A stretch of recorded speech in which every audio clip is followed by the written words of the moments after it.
राम राज्य साकार होठे।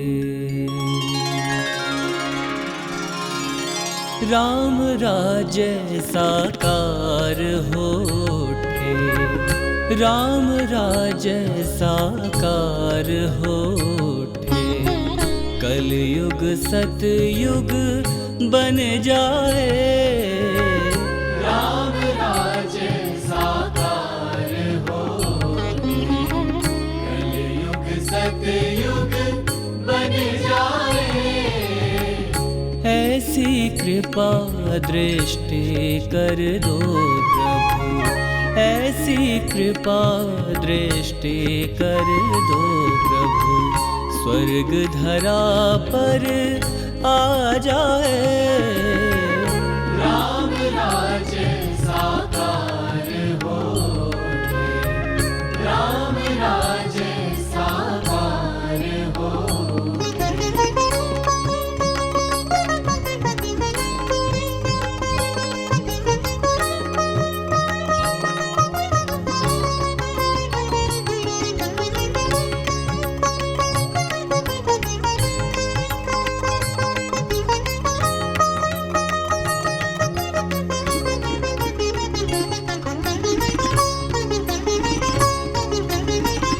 जनमानस में ज्ञान सूर्य का फैले ऐसा उजियारा। जनमानस में ज्ञान सूर्य का फैले ऐसा उजियारा।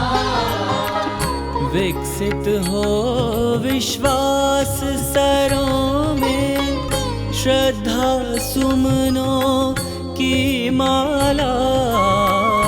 विकसित हो विश्वास सरों में। श्रद्धा सुमनों की माला। दैहिक दैविक भवतापों से। दैहिक दैविक भवतापों से सब मानव मुक्ति पाए। राम राज्य साकार होठे। राम राज्य साकार होठे।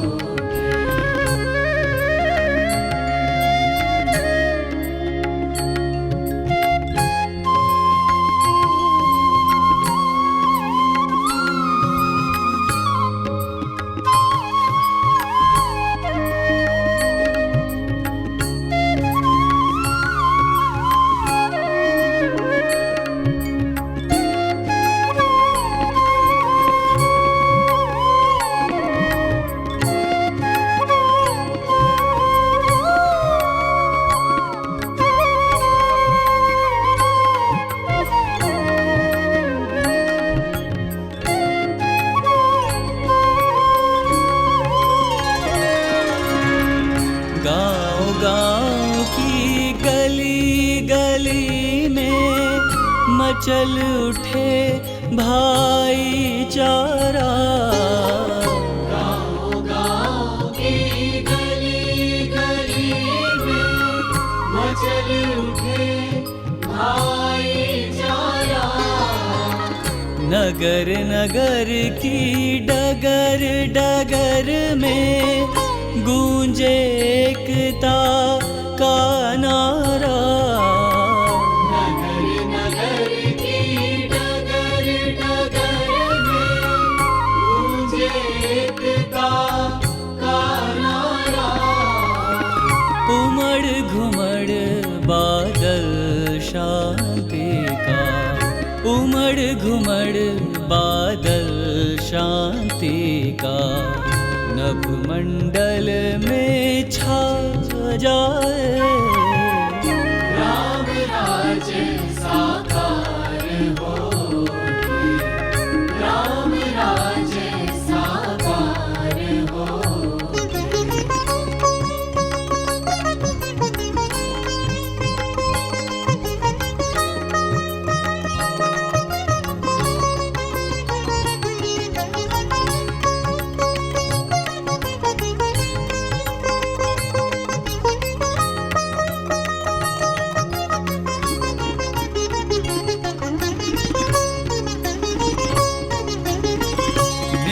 जाए भय ऊंच नीच का और विषमता की खाई। मिट जाए भय ऊंच नीच का और विषमता की खाई। अखिल विश्व बंधुत्व भाव की बाजे घर घर शहनाई। अखिल विश्व बंधुत्व भाव की बाजे घर घर शहनाई। करुणा की मुक्तामणियों से, करुणा की मुक्तामणियों से हृदय सिंधु उफ ना जाए। राम राज्य साकार होके, राम राज्य साकार होके।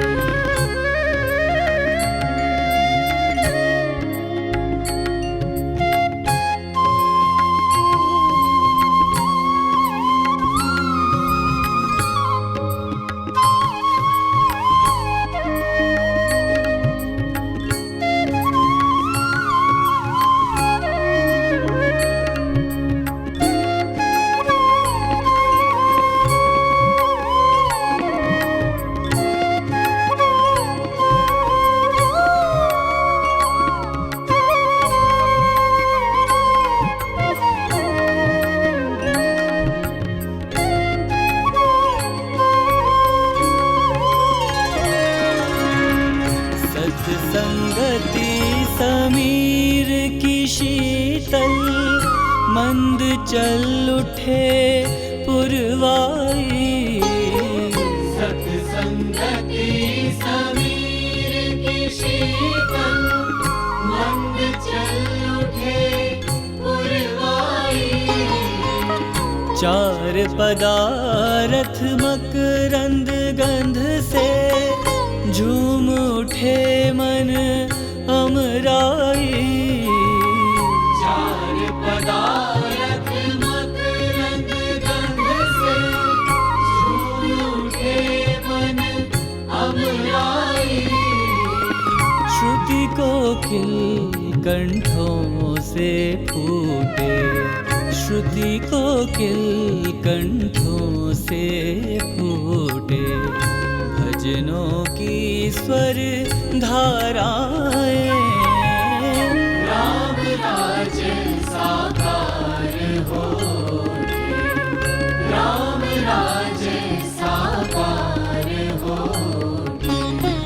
कलयुग सतयुग बन जाए, ऐसी कृपा दृष्टि कर दो प्रभु, ऐसी कृपा दृष्टि कर दो प्रभु। स्वर्ग धरा पर आ जाए।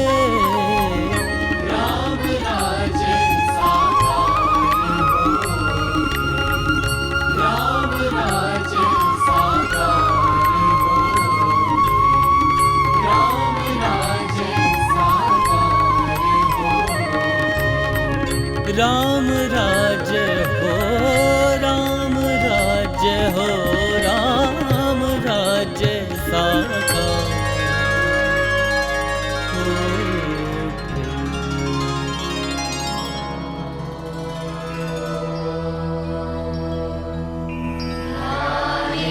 नित्यं हरेशं रजतगिरिनिभं चारुचन्द्रावतंसं रत्नाकल्पोज्ज्वलाभं परशुमृगवराभीतिहस्तं प्रसन्नं पद्मासीनं समन्तास्तुतमरगणं व्याघ्रकृत्तिं वसानं विश्वाद्यं विश्ववन्द्यं निखिलभयहरं पञ्चवक्त्रं त्रिनेत्रं हरिः ॐ आनो भद्रः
स्वस्ति नः पूषा विश्ववेदाः स्वस्ति नस्तार्क्ष्यो अरिष्टनेमिः। बोलिए परम पूजनीय परम श्रद्धेय गुरुदेव श्री आशुतोष महाराज जी की जय। श्री कृष्ण बलदेव की जय। सांचे दरबार की जय। आइए एक बार पुनः हम अपनी और आप सभी की ओर से मंच पर उपस्थित परम पूजनीय परम श्रद्धेय गुरुदेव श्री आशुतोष महाराज जी की शिष्या महामनस्वनी रामायण मर्मज्ञा कथा व्यास साध्वी सुश्री श्रेया भारती जी का हार्दिक स्वागत करते हैं, हार्दिक अभिनंदन करते हैं। सज्जनों, आपको बता दें, साध्वी जी इससे पूर्व भी अनेक विशिष्ट स्थलों पर यह कथा रस वितरित कर चुकी हैं और आज इस वर्चुअल कथा में भी हमें प्रभु के रस से सराबोर करने के लिए ये हमारे बीच पहुंची हैं, हमारे बीच पधारी हैं। सज्जनों, आपको याद होगा लास्ट ईयर कोविड महामारी का दौर, लॉकडाउन लगा हुआ था, घरों से निकलना बिल्कुल बंद था। कह सकते हैं कि एक तरह से हम सभी अपने अपने घरों में कैद से हो गए थे, बंधन में थे। मन घबराया सा, अनेक प्रश्नों और संशयों से भरा हुआ, ना जाने आगे क्या होगा, हमारी जिंदगी हमें किस दौर से लेकर जाएगी, हमें कुछ नहीं पता था। फ्यूचर की बहुत टेंशन थी। उसी समय दूरदर्शन पे एक बहुत ही अहम कदम उठाया गया था। जानते हैं कौन सा कदम? तपते हृदयों को शांति प्रदान करने वाली प्रभु श्री राम की गाथा को दूरदर्शन पर टेलीकास्ट करने का कदम। And brothers and sisters, you'll be amazed to know that the moment it was telecasted, Ramayana broke all the records of the television world. Television world के जितने भी रिकॉर्ड्स आज तक बने थे, हमारे प्रभु की गाथा ने एक झटके में वो सारे तोड़ दिए। जानते हैं उसकी व्यूअरशिप कितनी रही थी? 77 मिलियन। जी हाँ, ये हम नहीं कह रहे, बल्कि दूरदर्शन की ये ऑफिशियल अनाउंसमेंट थी। 77 मिलियन। आज तक जितने भी फेमस से फेमस टीवी सीरियल्स भी हुए, उनकी व्यूअरशिप ज्यादा से ज्यादा कितनी रही? 17, 18, 20 मिलियन, उससे ज्यादा नहीं। पर हमारे प्रभु की गाथा हमें कहते हुए गर्व हो रहा है, आपको सुनते हुए हो रहा होगा। 77 मिलियन प्रभु के भक्तों ने प्रभु की गाथा को सुना, अपने व्याकुल हृदयों को शांत किया, संशयों को दूर किया और अपने जीवन को सकारात्मकता की डगर पर आगे बढ़ा दिया। सज्जनों, इससे एक बात तो बहुत अच्छे से साफ हो जाती है कि चाहे जो हो, हमारे प्रभु को हम भारतीयों के हृदयों से निकाल पाना ये इतना आसान नहीं है। चाहे वेस्टर्नाइजेशन, मॉडर्नाइजेशन की कितनी भी मार क्यों ना पड़े, परंतु हमारे प्रभु हमारे हृदयों पर आज तक राज करते आए हैं और आगे भी सदैव करते रहेंगे, इसमें कोई संशय नहीं है। क्योंकि हमारे प्रभु हैं ही ऐसे। प्रभु श्री राम का ऐसा व्यक्तित्व जो आदर्श, नीति और चरित्र की पराकाष्ठा है, जिसमें मर्यादाओं की सतत जागरूकता है, उन्हें मर्यादा पुरुषोत्तम कहा गया। क्यों? क्योंकि उनका उठना, बैठना, चलना, फिरना, बात करना, मैत्री करना, यहां तक कि युद्ध भी करना, सब कुछ मर्यादित है। कहीं कोई न्यूनता नहीं, कोई त्रुटि नहीं, सब कुछ मर्यादित। और यही एक कारण था कि हमारे प्रभु को उत्तर से लेकर दक्षिण तक, पूरब से लेकर पश्चिम तक प्रत्येक व्यक्ति ने तहे दिल से स्वीकार किया। संत महापुरुष प्रभु के श्री चरणों में नतमस्तक हुए। साधक जन उनके आनंद से सराबोर हुए और कवियों और लेखकों उनका तो कहें ही क्या। जब उन्होंने प्रभु के चरित्र की इतनी ऊंचाई को देखा तो वह अपनी लेखनी को रोक नहीं पाए और अनंत भाषाओं में अनंत रामायणों की रचना हो गई। सबसे पहले तो स्वयं भगवान वाल्मीकि जी ने संस्कृत भाषा में वाल्मीकि रामायण की रचना की। पूरब की तरफ बढ़ जाएं, वहां कृतिवास रामायण फेमस है। नीचे महाराष्ट्र में आए, वहां पर संत एकनाथ जी द्वारा लिखा हुआ भावार्थ रामायण एक अद्भुत ग्रंथ है, भाव रस से परिपूर्ण है। बिल्कुल नीचे एक्सट्रीम साउथ में चले जाइए, महर्षि कंबन द्वारा रचित कंब रामायण दक्षिण वासियों के हृदयों में उसने एक अपनी ही अलग छाप छोड़ी हुई है, एक अलग जगह बनाई हुई है। महाकवि कालिदास, उनके द्वारा रचित रघुवंशम, कौन नहीं जानता उस ग्रंथ के बारे में। और सजनों, इन सब के बीच गोस्वामी तुलसीदास जी द्वारा रचित रामचरितमानस, एक ऐसा ग्रंथ जो हमारी भारतीय संस्कृति के मुकुट में एक उज्जवल चमकती दमकती मणि के समान रहा है। इतनी सरल, इतनी सहज, इतनी सुंदर और मीठी भाषा में जो साधारण जनमानस के होठों पर सज गया, उनके हृदयों में उतर गया। परंतु जानते हैं सजनों, रामचरितमानस की रचना कैसे हुई थी? इसके पीछे एक बहुत ही सुंदर सी पर अद्भुत सी घटना आती है। कहते हैं एक बार गोस्वामी तुलसीदास जी काशी में रह रहे थे। अपने अंतर्घट में प्रभु की लीलाओं को देखते, आनंद से सराबोर रहते और फिर संस्कृत भाषा में उन्हें लेखनीबद्ध कर देते, अनेक रचनाएं करते जा रहे थे। परंतु उसी समय एक अद्भुत सी घटना घट गई। कहते हैं दिन भर गोस्वामी तुलसीदास जी संस्कृत में जितनी भी रचनाएं करते, रात को वो सारी की सारी रचनाएं कहीं लुप्त हो जाती, गायब हो जाती। तुलसीदास जी को समझ ही नहीं आ रहा था, आखिर ये सब हो क्या रहा है, कहाँ मेरी रचनाएं जा रही हैं।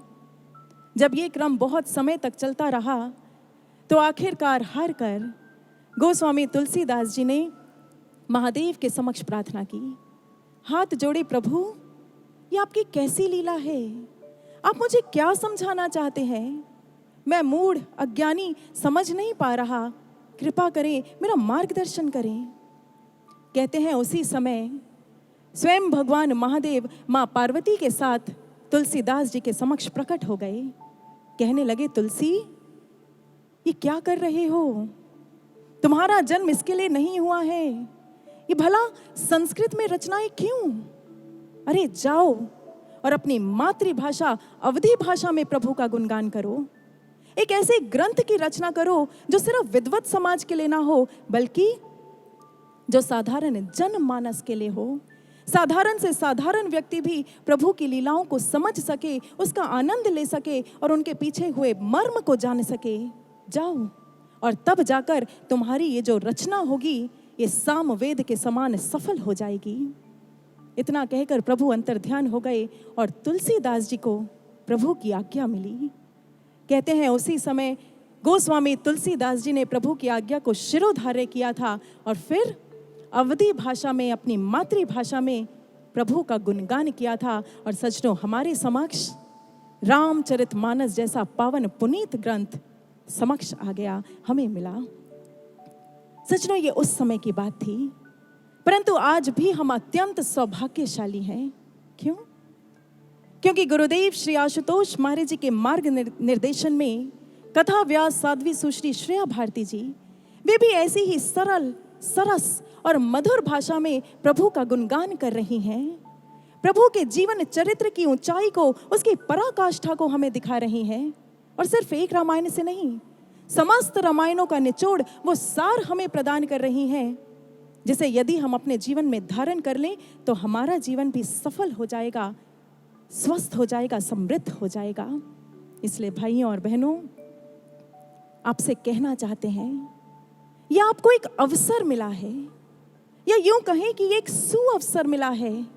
कहते हैं ना, पुण्य पुंज बिन मिले न संता। बस मान लीजिए कि पिछले ना जाने कितने ही जन्मों का पुण्य पुंज इकट्ठा हुआ, जो आपको ऐसी कथा सुनने का अवसर मिल रहा है। इसलिए इसे छोड़े ना, इसे जाया ना जाने दे। ग्रैब दिस अपॉर्चुनिटी, इस अवसर को अपने हाथ में पकड़ लें। एक एक शब्द इस कथा में कहा गया, एक एक शब्द पूरे ध्यान से, पूरे चिंतन मनन के साथ सुने, और सिर्फ सुने नहीं, अपने जीवन में उतार लें। तब जाकर हमारा जीवन भी सफल हो जाएगा, साधकों, समृद्ध हो जाएगा, और हम अपने जीवन के लक्ष्य को प्राप्त कर जाएंगे। इसलिए आइए, ऐसी ही सरल, सरस, मधुर प्रभु की पावन पुनीत गाथा, इसका आज द्वितीय दिवस है, इसको शुभ आरंभ करते हैं। परंतु उससे पूर्व हमारे बीच आज के इस कथा के जो यजमान हैं, मुख्य यजमान उत्सव यजमान एवं दैनिक यजमान, वे सभी हमारे साथ ऑनलाइन जुड़ चुके हैं। ऑनलाइन पूजन आरंभ भी हो चुका है। हम आप सभी का दिव्य ज्योति जागृति संस्थान की ओर से हार्दिक स्वागत करते हैं, इस कथा में हार्दिक अभिनंदन करते हैं। और इस कथा के जो मुख्य यजमान हैं वे इस प्रकार हैं। श्री महेश गुप्ता जी एवं उनकी धर्मपत्नी Shrimati Prabha Gupta ji, Mukul consultant and group, Nehru place, New Delhi से। श्री दयाल नागपाल जी एवं उनकी धर्मपत्नी श्रीमती नीलम नागपाल जी, NIT फरीदाबाद, हरियाणा से। श्री जगदीश जोशी जी एवं उनकी धर्मपत्नी श्रीमती प्रोमिला जोशी जी, नोएडा, उत्तर प्रदेश से। श्री राम जुनेजा जी एवं उनकी धर्मपत्नी श्रीमती किरण जुनेजा जी, NIT फरीदाबाद, हरियाणा से।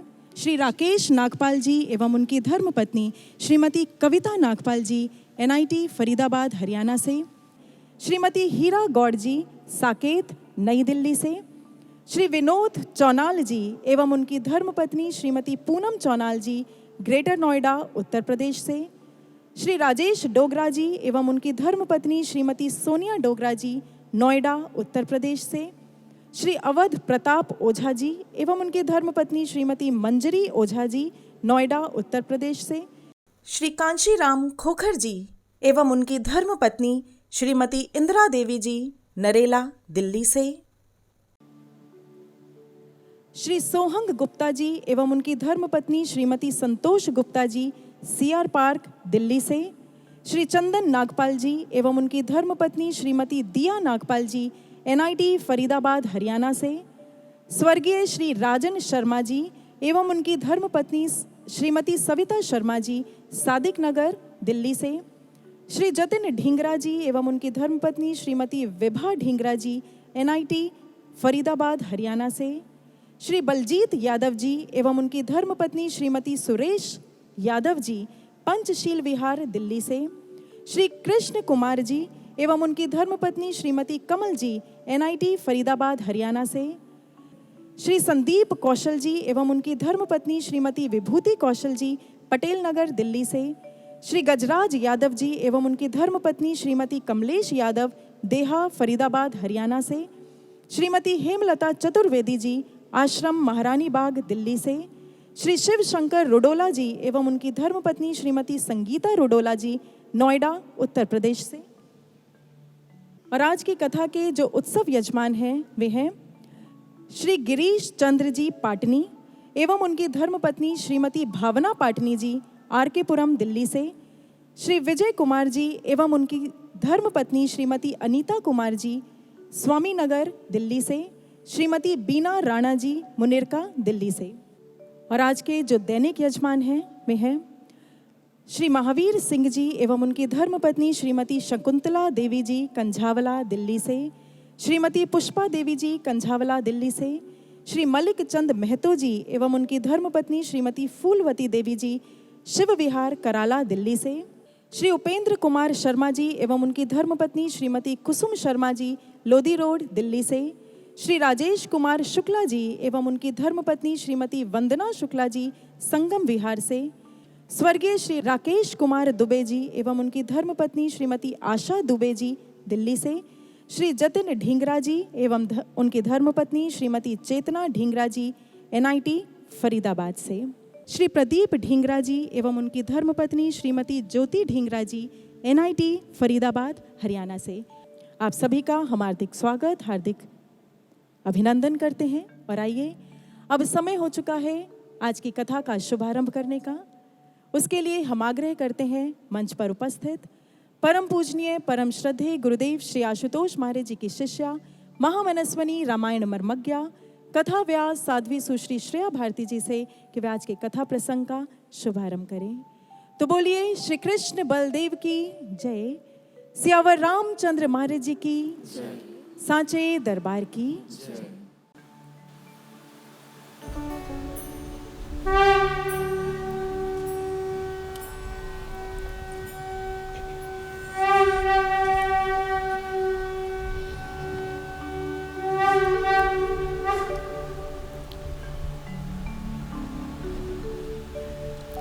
एक एव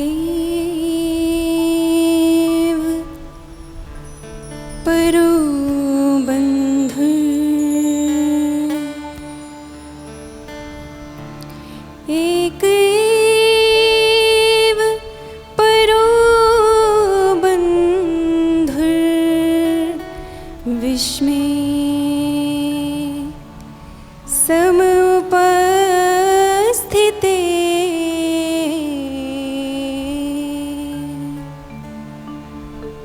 गुरुः सकल धर्मात्मा तस्मै श्री गुरवे नमः। तस्मै श्री गुरवे नमः।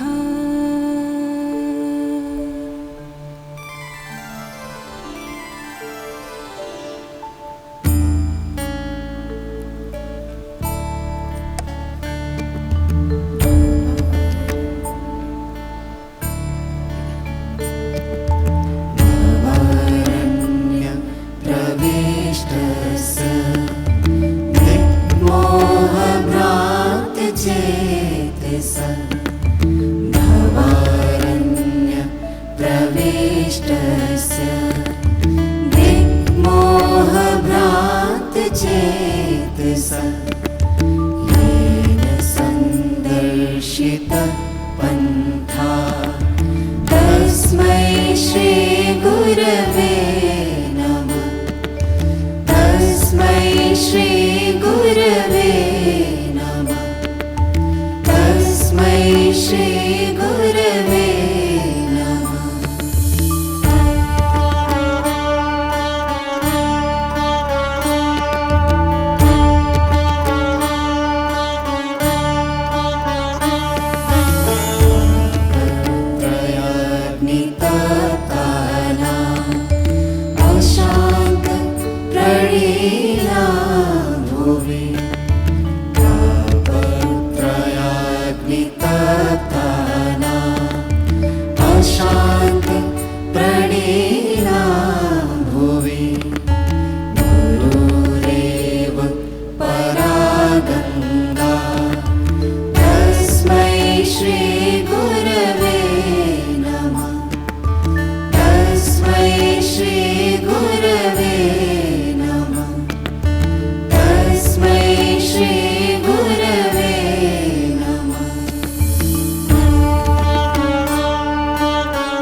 सहस्रांशेन तत्फलम्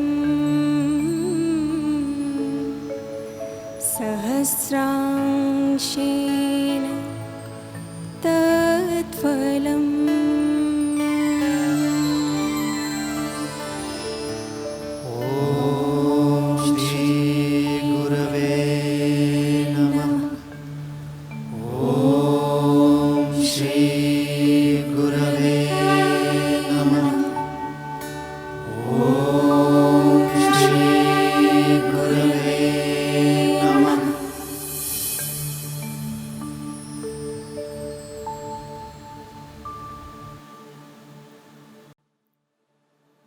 साकेते स्वर्णपीठे मणिगण खचिते कल्पवृक्षस्य मूले नानारत्नौघ पुंजे कुसुमित विपिने नेत्रजा स्वच्छकूले जानंके रमन्तं नृपनय विधृतं मंत्र जापे कनिष्ठं रामं लोकाभिरामं निज हृदय कमले भासयन्तं भजेहम् आनंद ब्रह्माद्रव रूपमतिं नतोस्मि तांग राम प्रेम जल पूर्ण ब्रह्म रूपां ब्रह्मादिभिः सुखरैः समुपास्यमानां लक्ष्म्यादिभिश्च सखीभिः परिसेव्यमानां तांग राघवेंद्र नगरीं निरतां नमामि तांग राघवेंद्र नगरीं निरतां नमामि। दिव्याति दिव्य लोक में भगवान के नेत्र जल से उत्पन्न सरयू नदी के निर्मल कूल पर एक पुष्पित कानन है, जिसके अंतर्गत कल्प वृक्ष के मूल में नाना प्रकार की रत्न राशि का एक स्वर्ण पीठ है, जिस पर राजनीति के धुरंधर भक्तों के हृदय में प्रकाश फैलाने वाले प्रभु श्री राम जग जननी जानकी जी के साथ अध्यासीन है। हम उनके चरणों में नमन करना चाहते हैं, उनके चरणों में वंदन करना चाहते हैं। हम नमन करना चाहते हैं श्रेष्ठ नदी सरयू को, जो भगवान के नेत्र जल से उत्पन्न होने के कारण ब्रह्म स्वरूपिणी ही है। हम नमन करना चाहते हैं भगवान राघवेंद्र की भूमि अयोध्या को, जो ब्रह्मादि देववरों के द्वारा उपासित है और लक्ष्मी आदि देवताओं के द्वारा जिनका नित्य स्तवन किया जाता है। ऐसी राघवेंद्र भगवान की जन्मस्थली अयोध्या को हम बारंबार नमन करते हैं, बारंबार वंदन करते हैं। गोस्वामी तुलसीदास जी ने रामचरित मानस में प्रभु की जन्मस्थली की महिमा गाते हुए वंदन किया। बंदौ अवधपुरी अति पावनी सरयू सरी कलि कलुष निसावनी प्रणवौ पुर नर नारी बहोरी ममता जिन पर प्रभु ही न थोरी। गोस्वामी तुलसीदास कहते हैं, मैं प्रभु श्री राम जी की जन्मस्थली अयोध्या को प्रणाम करता हूँ, जो अत्यंत पवित्र एवं मंगलकारिणी है। मैं सरयू नदी को प्रणाम करता हूँ, जिसे भगवान का निरंतर स्पर्श मिलता रहता है। मैं नमन करना चाहता हूँ उस अयोध्या में रहने वाले पुरवासियों को, जिन पर मेरे प्रभु की ममता थोड़ी नहीं है, बहुत अधिक है, अधिक प्रेम लुटाते हैं प्रभु। और इस प्रकार से गोस्वामी तुलसीदास जी प्रभु की जन्मस्थली की महिमा गाते हैं। सच में प्रभु श्री राम जी की जन्मस्थली अयोध्या अपने आप में पवित्र एवं मंगलकारिणी है। और आज मुझे ये कहते हुए हर्ष महसूस हो रहा है कि आज एक बार फिर से पूरी दुनिया की नजरें जो हैं वो अयोध्या पर आकर टिक गई हैं। कारण आप सभी जानते हैं, अयोध्या में बन रहा प्रभु श्री राम जी का मंदिर। ऐसा लग रहा है जैसे मानो प्रभु श्री राम जी को पुनः जन जन के प्रिय बनाकर राम नाम की अलग को घर घर में जला दिया हो। आज इस राम मंदिर की लहर ने प्रभु श्री राम जी के नाम की गूंज को भारत ही नहीं अपितु संपूर्ण विश्व में गुंजायमान कर दिया है। संपूर्ण विश्व में ऐसा लग रहा है मानो संस्कृति फिर से अनुप्राणित हुआ महसूस कर रही है।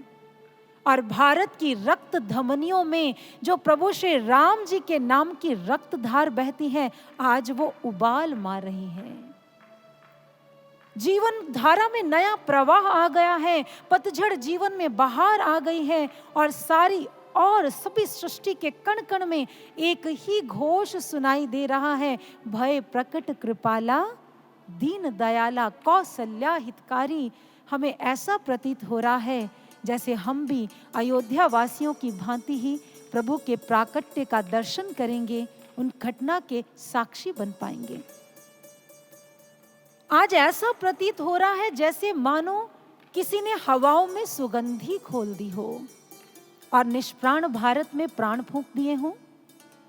आज हर व्यक्ति ऐसी ही ऊर्जा से ऊर्जावान है और कहीं ना कहीं जो मन में गहरी बैठी जड़ता है ना, जिसे विकारों ने कैद कर रखा है, आज वो भी जड़ता से छूटने के लिए, कैद से बाहर आने के लिए ललायत हो रही है, तड़प रही है। और वर्षों से सोया मानव आज गहरी तंद्रा से जगता हुआ प्रतीत हो रहा है। सकारात्मकता मानो आज नकारात्मकता को परास्त करने का दम भरने लगी है, और सत्य है वो असत्य को परास्त कर रहा है। ऐसी स्थिति में आप सोच कर देखें, ऐसे दिव्यम वातावरण में, ऐसी अलौकिकता में रावण की क्या स्थिति हो रही होगी, इसकी आप कल्पना भी नहीं कर सकते। रावण जिसका शासन केवल भारत ही नहीं, संपूर्ण विश्व में छाया हुआ है, संपूर्ण विश्व में।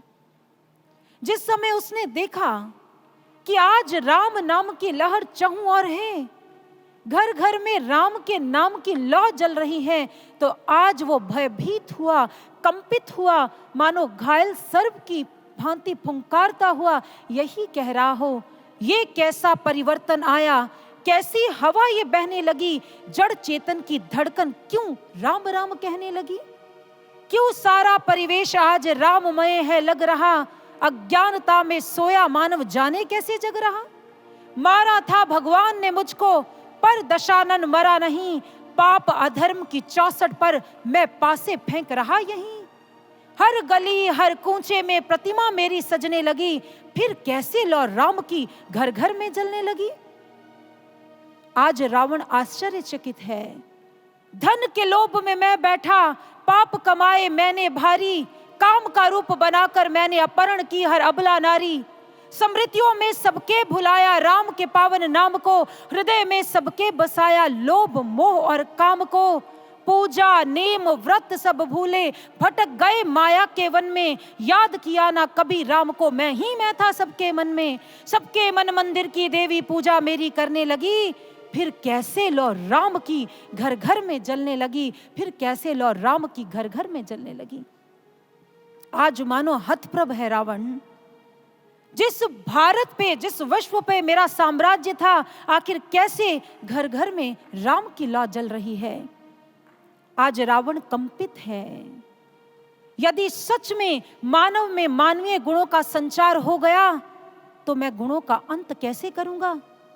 यदि सच में फिर से भारत में राम के नाम की बयार बह गई, तो मैं उसे दूषित कैसे कर पाऊंगा। आज रावण को ऐसा प्रतीत हो रहा है मानो स्वयं प्रभु श्री राम जी हाथ में धनुष बाण लेकर घर घर में आ गए हों। क्या आप जानते हैं सबसे अधिक भय उसे क्या लग रहा है कि घर घर में जल रही राम की लौ यदि घट घट में जल गई तो मेरा क्या होगा।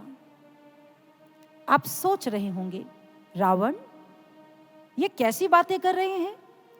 प्रभु श्री राम जी ने तो त्रेता में रावण का अंत कर दिया था, और ये किस रावण के जिंदा होने की बात कर रहे हैं। चलिए प्रारंभ में ही आपसे प्रश्नों का सिलसिला प्रारंभ करते हैं। मैं आपसे एक प्रश्न करना चाहती हूं, क्या आपको लगता है कि रावण का अंत हो गया? यदि आप चहुं और दृष्टि घुमाकर देखें तो आप यह पाएंगे कि अभी दशानन मरा नहीं, अभी रावण का अंत नहीं हुआ है। त्रासदी सबसे बड़ी सज्जनों यह है कि राम जी ने रावण को मार दिया था, लेकिन राम की संतानों ने रावण को जिंदा रखा। कहां जिंदा रखा? अपने जहन में जिंदा रखा, अपने जीवन में जिंदा रखा, अपने परिवार में जिंदा रखा, अपने समाज में जिंदा रखा। है ना विडंबना। जिस प्रभु श्री राम जी को जन जन के प्रिय होना चाहिए था, जिन प्रभु श्री राम जी का डंका संपूर्ण भारत ही नहीं पूरे विश्व में बजना चाहिए था, उस विश्व में रावण का तांडव हो रहा है सज्जनों। जिस प्रभु श्री राम जी का वर्चस्व भारत के हर हृदय में होना चाहिए था, आज हर हृदय में रावणत्व का वर्चस्व देखने को मिलता है। आश्चर्यचकित आप मत हो। आज कोई राम जी का अनुसरण नहीं कर रहा है।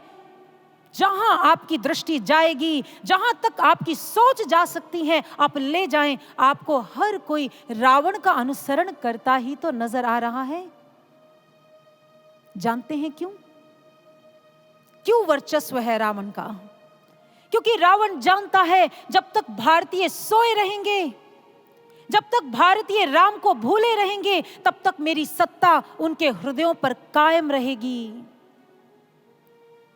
विडंबना है, हम भारत की भूमि पर रहते हैं लेकिन सच्चे भारतीय नहीं हैं। हम राम जी की संतान कहलाते हैं, माफ कीजिएगा, लेकिन संतान बन नहीं पाए हैं।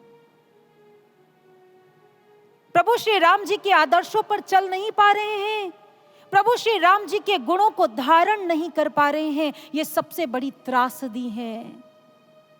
होना तो यह चाहिए था, हम राम की संतानें राम जी का अनुसरण करती, हम केवल प्रभु श्री राम जी के चरित्र को धरोहर के रूप में नहीं समेटती, बल्कि अपने जीवन चरित्र में ले आती। लेकिन विडंबना है, आज राम कहीं लुप्त होते नजर आ रहे हैं, आज राम कहीं दृष्टिगोचर नहीं हो रहे हैं। यह सबसे बड़ी विडंबना है भारतवर्ष की। यह भारत मेरे राम का भारत नहीं हो सकता। जिस भारत में एक स्त्री सुरक्षित ना हो, जिस भारत का युवा नशे के दलदल में हो, जिस भारत में बड़ों का अपमान न किया जाता है, सम्मान नहीं है, जिस भारत में प्रेम सौहार्द नहीं है, जिसमें एकता की भावना नहीं है, वो भारत मेरे राम का भारत नहीं हो सकता। मेरे राम ने ऐसा भारत का गठन नहीं किया, मेरे राम ने ऐसी आर्य भूमि का गठन नहीं किया। उन्होंने तो हर और सौहार्द, भाईचारा और प्रेम का गठन किया, लेकिन हम उनको भूल गए। यही कारण है कि आज चहुं और रावण का वर्चस्व देखने को मिल रहा है। सज्जनों, एक बात कहना चाहती हूं, यदि ऐसा ही चलता रहा ना, तो एक दिन ऐसा आएगा कि आने वाली पीढ़ियों के लिए प्रभु श्री राम एक कहानी भर भी नहीं रह जाएंगे। मेरी बात को ध्यान से सुनना। यदि हम ऐसे ही प्रभु श्री राम जी के आदर्शों को, उनके चरित्र को, उनकी गाथाओं को भूलते रहे, तो आने वाली पीढ़ियों के लिए राम एक कहानी भर भी नहीं होंगे, और इस सब के दोषी हम सब होंगे।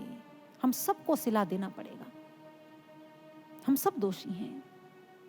एक बार एक सज्जन मिले, उन्होंने कहा, आप कहते हैं हम राम को भूल गए हैं, हमें तो ऐसा लगता है राम ही हमें भूल गए हैं। राम कहीं खो गए हैं भारत से, भारत में, इस विश्व में राम कहीं मिल नहीं रहे हैं।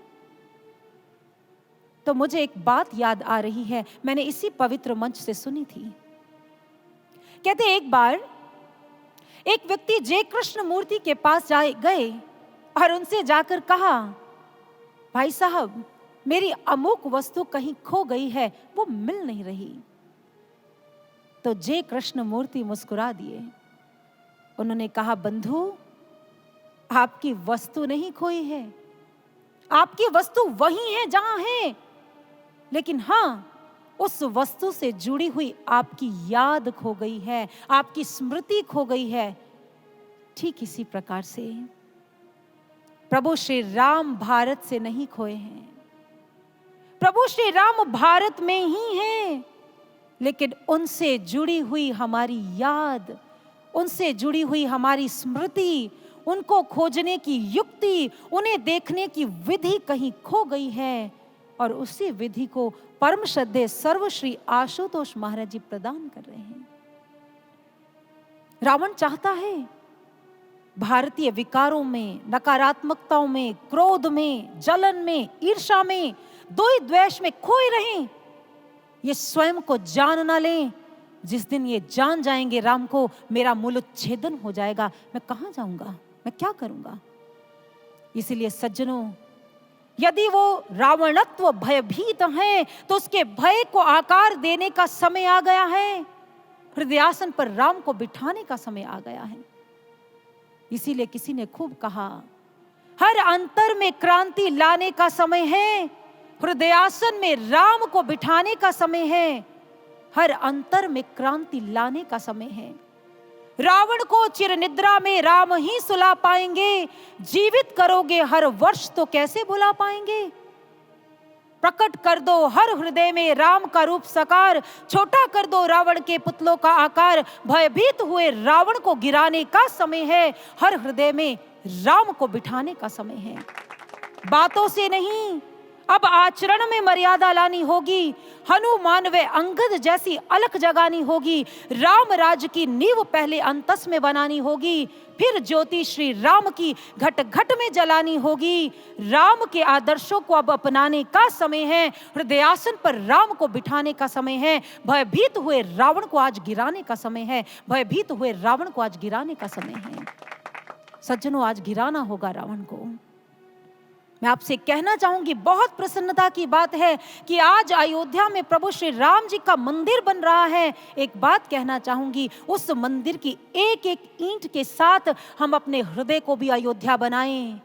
केवल अयोध्या में प्रभु श्री राम जी को प्रस्थापित नहीं करें, बल्कि अपने हृदय के आसन में भी उन्हें बिठाएं। मेरा दावा है, भारत तो क्या, पूरे संपूर्ण विश्व में आपको रावणत्व की झलक तक देखने को नहीं मिलेगी।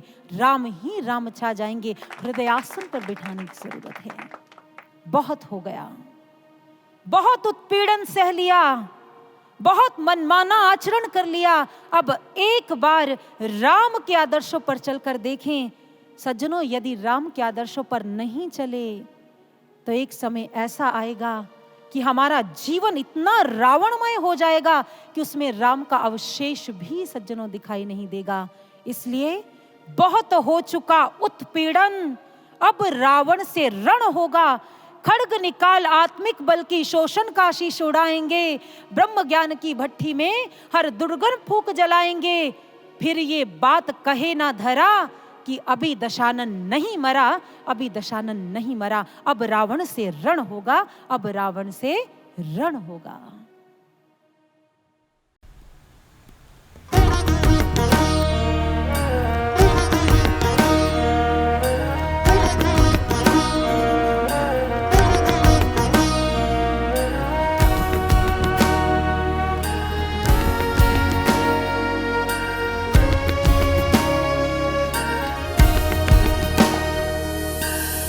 घर से जो राम उठे, 10 शीश कहाँ उठ पाए।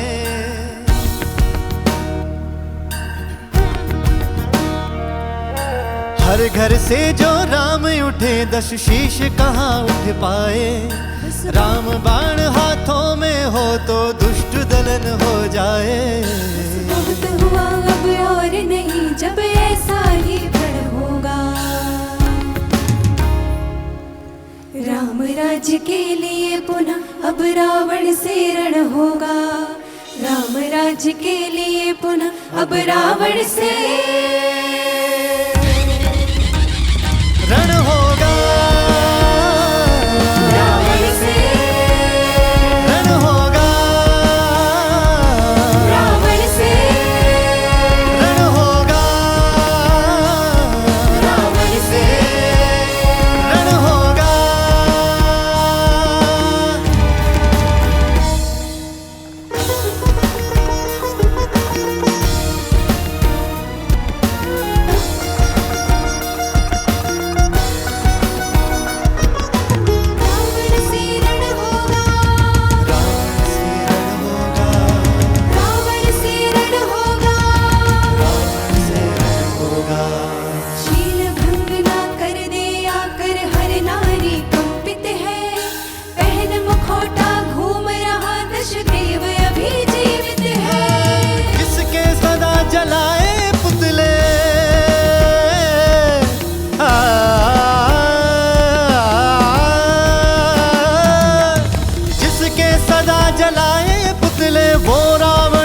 मन में सोने का हिरण दिखे अभिलाषाओं के वन में। राम विजय हो, घर को लौटे, साक्षी हर कण होगा। अब रावण से रण होगा। रावण से रण होगा।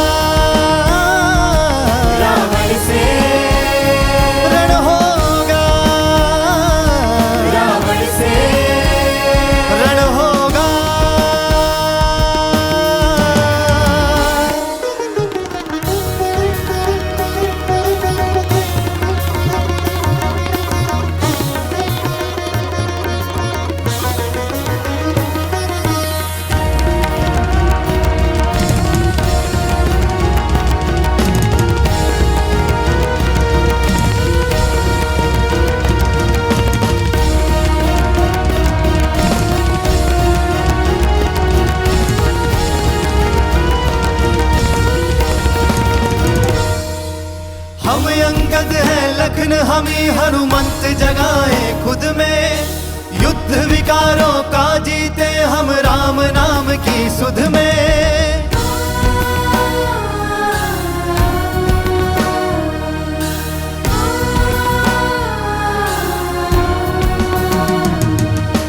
जब सीता की ओर कभी कोई रावण आंख उठाए, खड्ग खींच कर तभी दुष्ट का धड़ से शीश गिराए।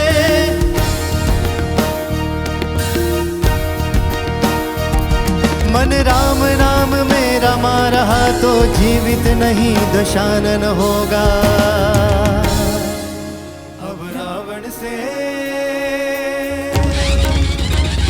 रण होगा,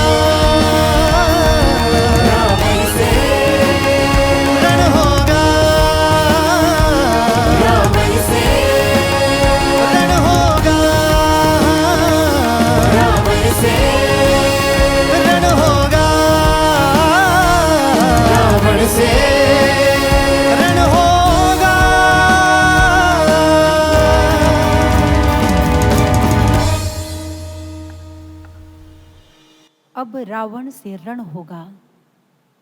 इससे पहले कि रावण संपूर्ण घटना चक्र को बदल दे, हम घटनाओं को बदल दें, हम स्वयं को बदल लें, हम समाज को बदल दें। और रामत्व का संचार जन जन में कैसे होगा और रावणत्व का अंत कैसे होगा, यही तो प्रभु श्री राम जी की कथा सिखाती है। चलिए बढ़ते हैं इस सूत्र को पाने के लिए प्रभु श्री राम जी की कथा की ओर, जिस कथा को कागभूषुंडी जी गरुड़ जी को सुनाते हैं, भगवान महादेव पार्वती जी को सुनाते हैं और याज्ञवल्क्य जी भरद्वाज जी को सुनाते हैं। प्रभु की कथा को बांचते हुए भगवान महादेव कहते हैं, हे पार्वती, जो निर्गुण है, निराकार है, सर्वशक्तिमान है, ब्रह्म है, वही मेरे प्रभु श्री राम के रूप में धरती पर अवतार धारण करते हैं और भक्तों की रक्षा करते हैं और उनका मार्ग प्रशस्त करने आते हैं। जिस समय पार्वती जी ने यह सुना, उन्होंने दोनों हाथ जोड़ लिए, कहा, हे देव, आपका एक एक वचन अक्षरशः सत्य है और आपका एक एक वचन मन और आत्मा को शांत व तृप्त कर देने वाला है। आप अवतार के विषय में बता रहे हैं, मेरा हृदय उस बात को स्वीकार कर रहा है, लेकिन मेरे मन में एक विचार है कि उस भगवान को इस धरा पर आना ही क्यों पड़ता है, क्योंकि आप ही तो कहते हैं वो सर्वशक्तिमान है, वो ब्रह्म है, वो सब कुछ अपने संकल्प से कर सकते हैं, तो वो फिर इस धरती पर क्यों आते हैं। नाथ धर्यो नर तन के ही हेतु, मोहे समझाए कहु वृष केतु। हे धर्म ध्वज के पालक, मुझे समझाकर कहें कि भगवान इस धरती पर क्यों आते हैं, उन्हें क्यों आना पड़ता है। मुझे लगता है ये प्रश्न केवल पार्वती जी का ही नहीं है, बहुत सारे लोगों के मन में ये विचार आता है कि भगवान आते ही क्यों हैं, वो अपनी शक्ति से सब कुछ व्यवस्थित कर दें, संकल्प मात्र से सब कुछ कर दें। तो इस बात का उत्तर हम एक उदाहरण से लेते हैं। मान लीजिए एक मां का बच्चा है और वो अग्नि में गिर गया है। अब मां क्या करेगी? क्या अग्नि को शांत करने के लिए भागी जाएगी जल लेने के लिए और अग्नि शांत करेगी, या किसी को बुलाएगी, या किसी के आने का इंतजार करेगी? क्या करेगी? इनमें से कुछ नहीं करेगी। जिस समय मां देखती है उसका बच्चा जल रहा है, वो आव नहीं देखती, ताव नहीं देखती, वो जल्दी से आग में कूद जाती है। वो ये नहीं देखती उसने कौन से आभूषण पहने हैं, वस्त्र है, प्राणों तक की भी परवाह नहीं करती। वो जल्दी से अपने बच्चे को अग्नि से बाहर ले आती है।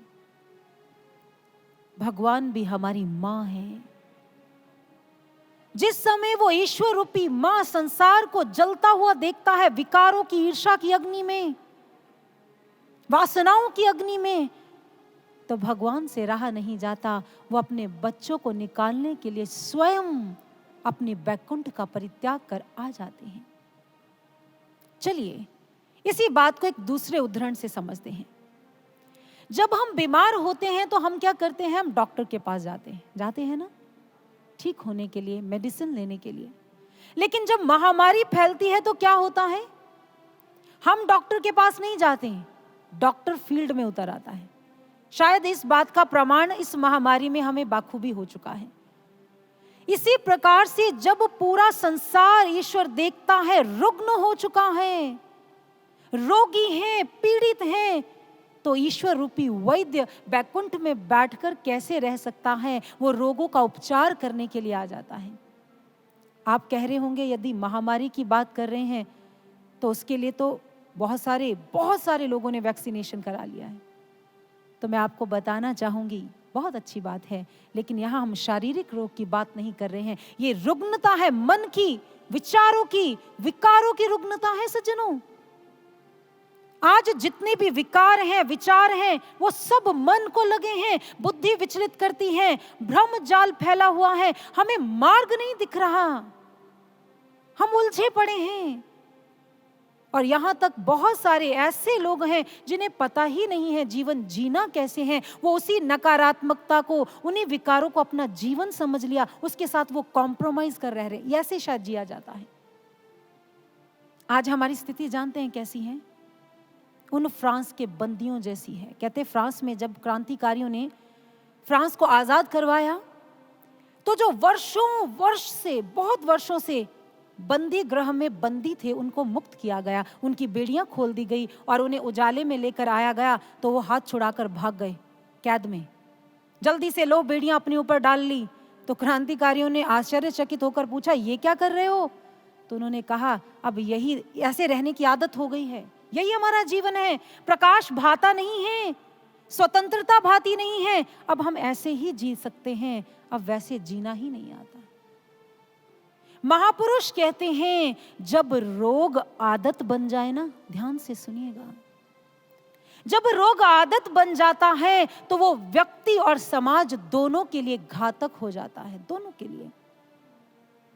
और आज समाज का जो विघटन है उसके पीछे एक ही कारण है सज्जनों, वो कारण है हमारा मन, हमारा बिखरा हुआ मन, हमारी बिखरी हुई वृत्तियां, हमारे बिखरे हुए विचार जो हम कंट्रोल नहीं कर पा रहे। हमें आता नहीं है हाउ टू कंट्रोल इट। हम बहुत प्रयास कर रहे हैं। इस कोविड के दौर में घर बैठकर हमने अपने मन के विचारों को, विकारों को बाखूबी महसूस किया है। अशांति को कैसे निकलें?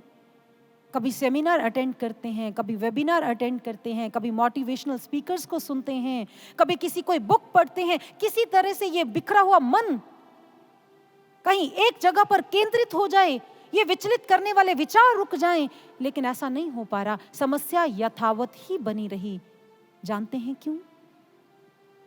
कहते हैं यदि आप फ्रिज में से बर्फ का एक टुकड़ा निकाल लो, कुछ समय के पश्चात वो पानी का आकार ले लेता है। यदि आप नमक को और चीनी को पानी में डाल दो तो कुछ समय के पश्चात वो विकृत होकर उसी का रूप हो जाता है। देखने में, सुनने में ये छोटी सी घटनाएं हैं, लेकिन इन घटनाओं के पीछे वैज्ञानिक एक नियम काम करता है, विज्ञान का एक बहुत बड़ा नियम। जर्मन के एक वैज्ञानिक हुए हैं रुडोल्फ क्लॉसिम। उन्होंने इस नियम को नाम दिया एंट्रोपी का नाम। और ये नियम कहता है कि संसार में जितनी भी वस्तुएं हैं उनकी एक टेंडेंसी है, उनकी एक प्रवृत्ति है, बिखराव की प्रवृत्ति, टूटने की प्रवृत्ति, गिरने की प्रवृत्ति। वो उदाहरण देते हैं जैसे आप एक पानी का गर्म गिलास कमरे में रख देना, कुछ समय के पश्चात वो ठंडा हो जाता है, कमरे के टेम्परेचर के साथ इक्वल हो जाता है। जो गर्म पानी को गर्म रखने के लिए अणु होते हैं जो संगठित करते हैं उसे, वो धीरे धीरे टूटते जाते हैं और तब तक टूटते रहते हैं जब तक वो पानी नॉर्मल टेम्परेचर के साथ मैच नहीं कर जाता। ये एंट्रोपी का नियम कहता है कि हर वस्तु की टेंडेंसी बिखराव की है, लेकिन क्या आपको लगता है कि सिर्फ वस्तु की ही टेंडेंसी ऐसी है? व्यक्ति के मन की, व्यक्ति की बुद्धि की, व्यक्ति के विचारों की प्रवृत्ति भी विघटन की प्रवृत्ति है सज्जनों। कभी देखना आपकी बुद्धि आपको विचलित कर देती है, विचारों का ऊहापोह चलता है, सही गलत पता नहीं चलता, मन भ्रमित करता है, चंचलता भ्रमित करती है। क्यों भ्रमित करती है? क्योंकि इसका स्वभाव ही यह है। लेकिन विज्ञान कहता है कि यदि आप चाहते हैं कि आप इस अव्यवस्था जो हो रही है, जो बिखराव है, उसे व्यवस्थित कर लें, तो थर्मोडायनामिक्स का सिद्धांत कहता है आपको इसमें बाहर से एक फोर्स लगानी होगी, एक बल लगाना होगा, तभी यह पॉसिबल हो सकता है। यही नियम इंसान के मन पर भी कार्य करता है। हम अपने बल से, अपनी बुद्धि से, अपने संकल्प से, अपने विचारों से अपने मन को वश में नहीं कर सकते।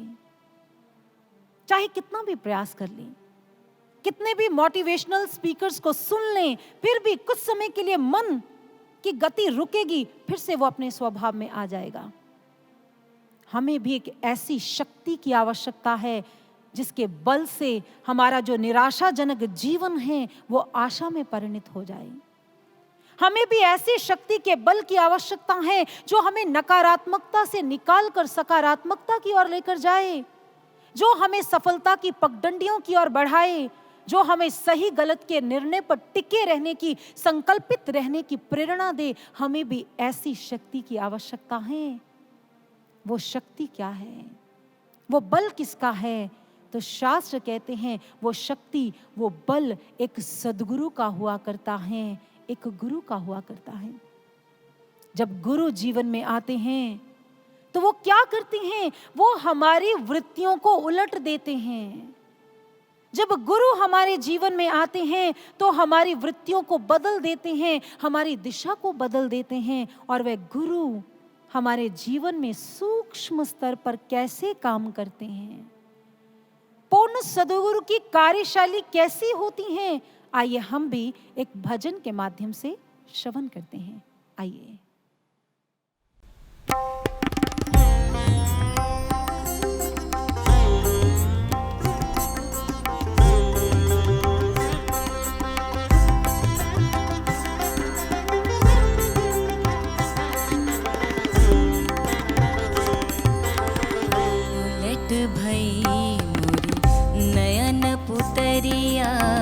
उलट भई मोरी नयन पुतरिया, मस्तक कर गुरुदेव धरायो, बाहर से मन भीतर कीन्हा, बाहर से मन भीतर कीन्हा, अभयदान जब गुरु स्यों पायो, उलट भई मोरी नयन पुतरिया, उलट भई मोरी नयन पुतरिया।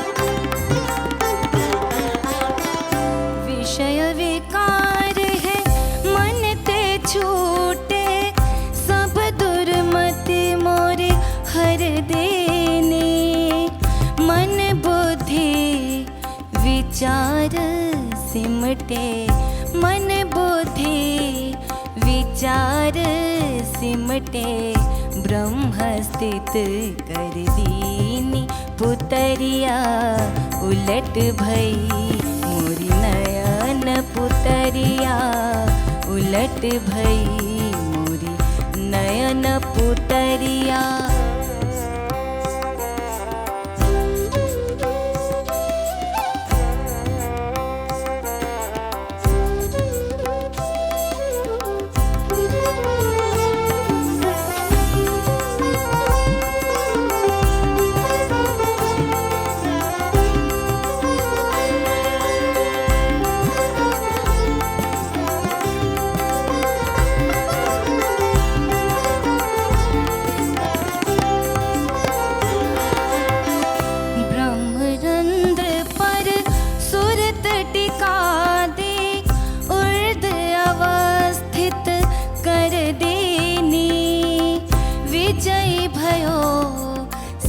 संग्राम ही मन का विजय भयो, संग्राम ही मन का जागे नयन अब त्याग निंदरिया, उलट भई मोरे नयन पुतरिया, उलट भई मोरी नयन पुतरिया।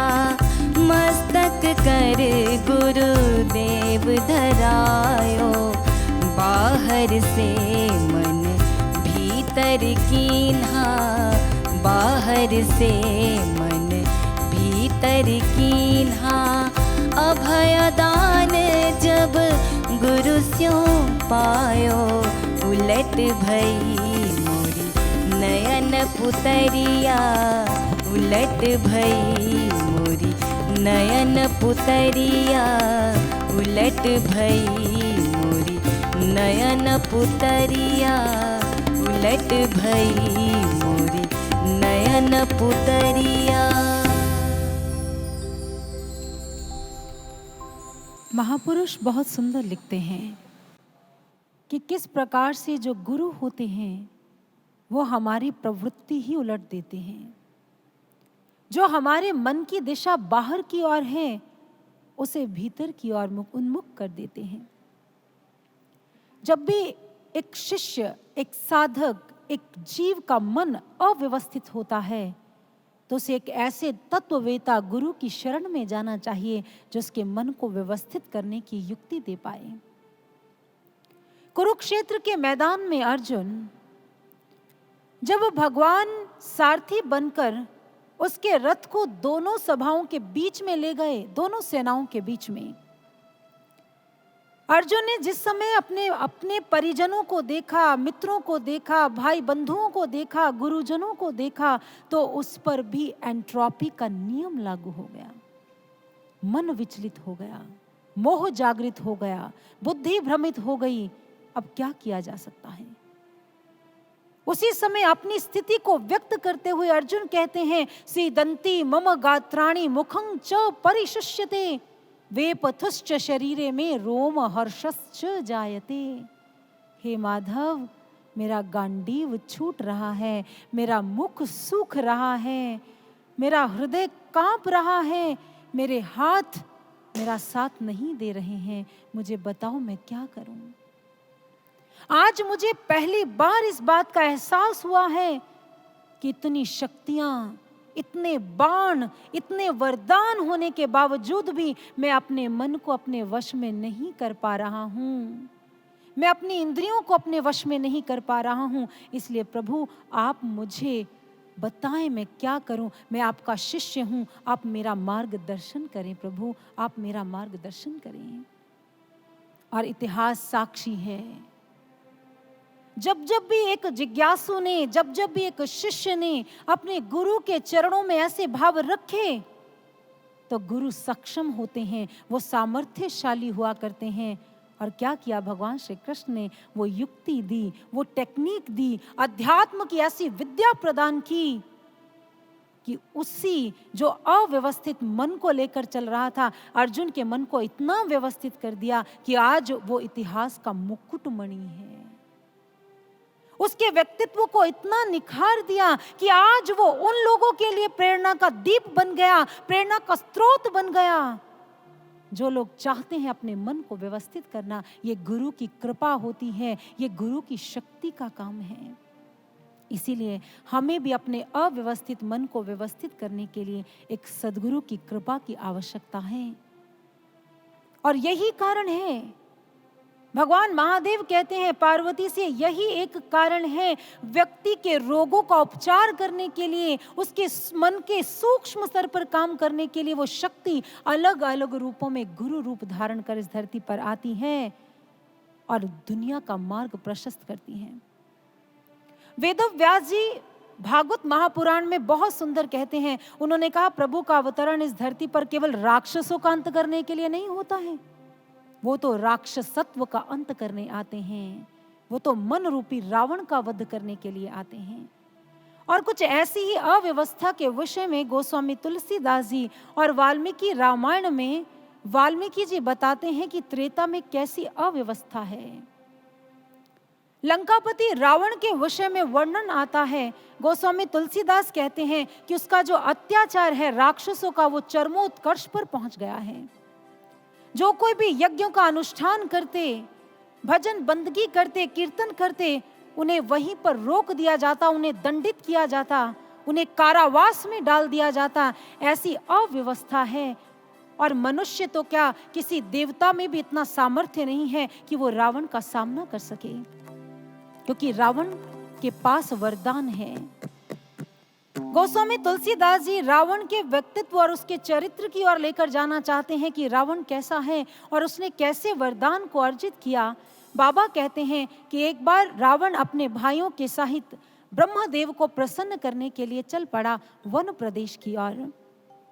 और जिस समय वन प्रदेश में जाकर कठोर तपस्या की, वृक्षासन में धारण कर कठोर ब्रह्मदेवाय का आराधन करना प्रारंभ कर दिया, दोनों हाथ जुड़ गए, कठिन कठोर तप में लीन हो गया। ओम ब्रह्मदेवाय नमः, ओम ब्रह्मदेवाय नमः, ओम ब्रह्मदेवाय नमः का घोष करने लगा। बहुत समय व्यतीत हो गया। गोस्वामी तुलसीदास जी कहते हैं कि एक दिन ब्रह्मदेव प्रसन्न हो गए, और जिस समय प्रसन्न हुए रावण के सामने प्रकट हो गए, कहने लगे, हे दशग्रीव, मांगो तुम्हें क्या चाहिए, आज मैं तुम्हारी अभिलाषा को पूर्ण करने आया हूं। रावण सोच में पड़ गया, अब मैं क्या मांगू। जिस समय ऐसा मन में विचार आया तो सोचने लगा कि सारे संसार की वस्तुएं पाकर भी इंसान भयभीत रहता है, क्योंकि उससे मृत्यु का भय लगा रहता है। एक व्यक्ति चाहे उसके पास त्रिलोकी का राज्य क्यों ना आ जाए, लेकिन मृत्यु का भय उसके पीछे लगा रहता है। क्यों ना मैं अमरता का वरदान मांग लूं, मैं अमर होना चाहता हूं। उसी समय दोनों हाथ जोड़े, कहा, हे ब्रह्मदेव, यदि आप मुझ पर प्रसन्न हैं, यदि आप मुझे कुछ देना चाहते हैं, तो मुझे अमरता का वरदान दीजिए, मैं अमर होना चाहता हूं। ब्रह्मदेव कहने लगे, हे रावण, हे दशग्रीव, ये संभव नहीं है, ये सृष्टि के नियमों के विरुद्ध है। आज तक कोई भी इस वरदान को प्राप्त नहीं कर पाया है और ना ही कोई कर सकता है। लेकिन यदि तुम अवध्य होना चाहते हो तो तुम मुझे बताओ, किससे अवध्य होना चाहते हो। तो रावण विद्वान है, बुद्धिमान है। उसने कहा, ब्रह्मदेव, यदि आप सच में मुझे वरदान देना चाहते हैं, मनुष्य और पशु को छोड़कर कोई भी मेरा वध नहीं कर पाए। ब्रह्मदेव ने सुना, अपने दोनों हाथ उठाए और कहा, तथास्तु, ऐसा ही होगा। मनुष्य और पशु को छोड़कर कोई भी तुम्हारा अंत नहीं कर सकता। और उसी समय रावण अट्टहास कर उठा, मैं लंकापति रावण अब तीनों लोकों का स्वामी हूं। मेरी आज्ञा और मेरी अनुमति के बिना कोई भी यज्ञ, कोई तप, उपवास कर ही नहीं सकता है। और उसी समय अपने राक्षसों को आदेश देता है और पूरी पृथ्वी पर कोलाहल मच जाता है। और सारी पृथ्वी, ये देवतागण, विपुला, सभी भय से आतंकित हो गए। अब क्या करें? रावण के अत्याचारों से मुक्त होने का कोई उपाय नहीं मिल रहा है, कोई समाधान नजर नहीं आ रहा है। तभी विपुला धेनु का रूप धारण कर चल पड़ती है ब्रह्मदेव के पास। और जिस समय विपुला, ऋषि मुनि और सभी देवगण ब्रह्मदेव के पास जाते हैं और ब्रह्मदेव से नमन करते हुए कहने लगे, आप हमारा मार्ग प्रशस्त करें। आप वरदान तो दे चुके हैं, लेकिन उस वरदान से मुक्ति का उपाय भी तो आप ही देंगे। तो ब्रह्मदेव बोले, हे देवगण, वो उपाय मेरे पास नहीं है, वो उपाय श्री हरि के पास है। हम सबको मिलकर श्री हरि के चरणों में प्रार्थना करनी चाहिए। हमें सबको मिलकर श्री हरि के चरणों में वंदन करनी चाहिए। मुझे विश्वास है श्री हरि जो मंगलकारी हैं, जो मंगल करने वाले हैं, वो हमारे अमंगलों का नाश अवश्य करेंगे। हम सभी मिलकर प्रभु के चरणों में वंदन करें, प्रार्थना करें। तो बाबा कहते हैं, एक घनघोर गर्जना होती है और आकाशवाणी के माध्यम से प्रभु सभी को सांत्वना देते हैं कि आप डरो मत, चिंता मत करो, मैं तुम्हारे कल्याण के लिए, तुम्हारे उद्धार के लिए रघुकुल में जन्म लूंगा। ये गाथा हमने अपने जीवन में ना जाने कितनी बार सुनी होगी। देवताओं की भांति हम भी कुछ समय के लिए प्रसन्न हुए होंगे। गोस्वामी तुलसीदास जी रामचरितमानस में लिखते हैं, आकाशवाणी को सुनते ही देवगण प्रसन्न हुए और अपने अपने रथ पर आरूढ़ होकर जाने लगे। तो ब्रह्मदेव ने रोक दिया। ब्रह्मदेव बोले, हे देवताओं, प्रभु श्री राम जी ने, वो श्री हरि ने आकाशवाणी के माध्यम से सांत्वना दे दी, अपने कर्तव्य का निर्वाह कर दिया। अब हमारी बारी है, हम अपने कर्तव्य का निर्वाह करें, हम अपनी भूमिकाओं को निभाएं और भगवान के कार्य में सहयोग दें। गोस्वामी तुलसीदास जी यहाँ पर बड़ी सुंदर बात की ओर हमारा ध्यान आकृष्ट करना चाहते हैं। इस घटना में दो तथ्य हैं, एक समाज के विघटन का तथ्य और एक समाज के उत्थान का। चलिए चलते हैं पहले पक्ष की ओर। समाज के विघटन का कारण क्या है? अधिकार व स्वार्थ समाज के विघटन का कारण है।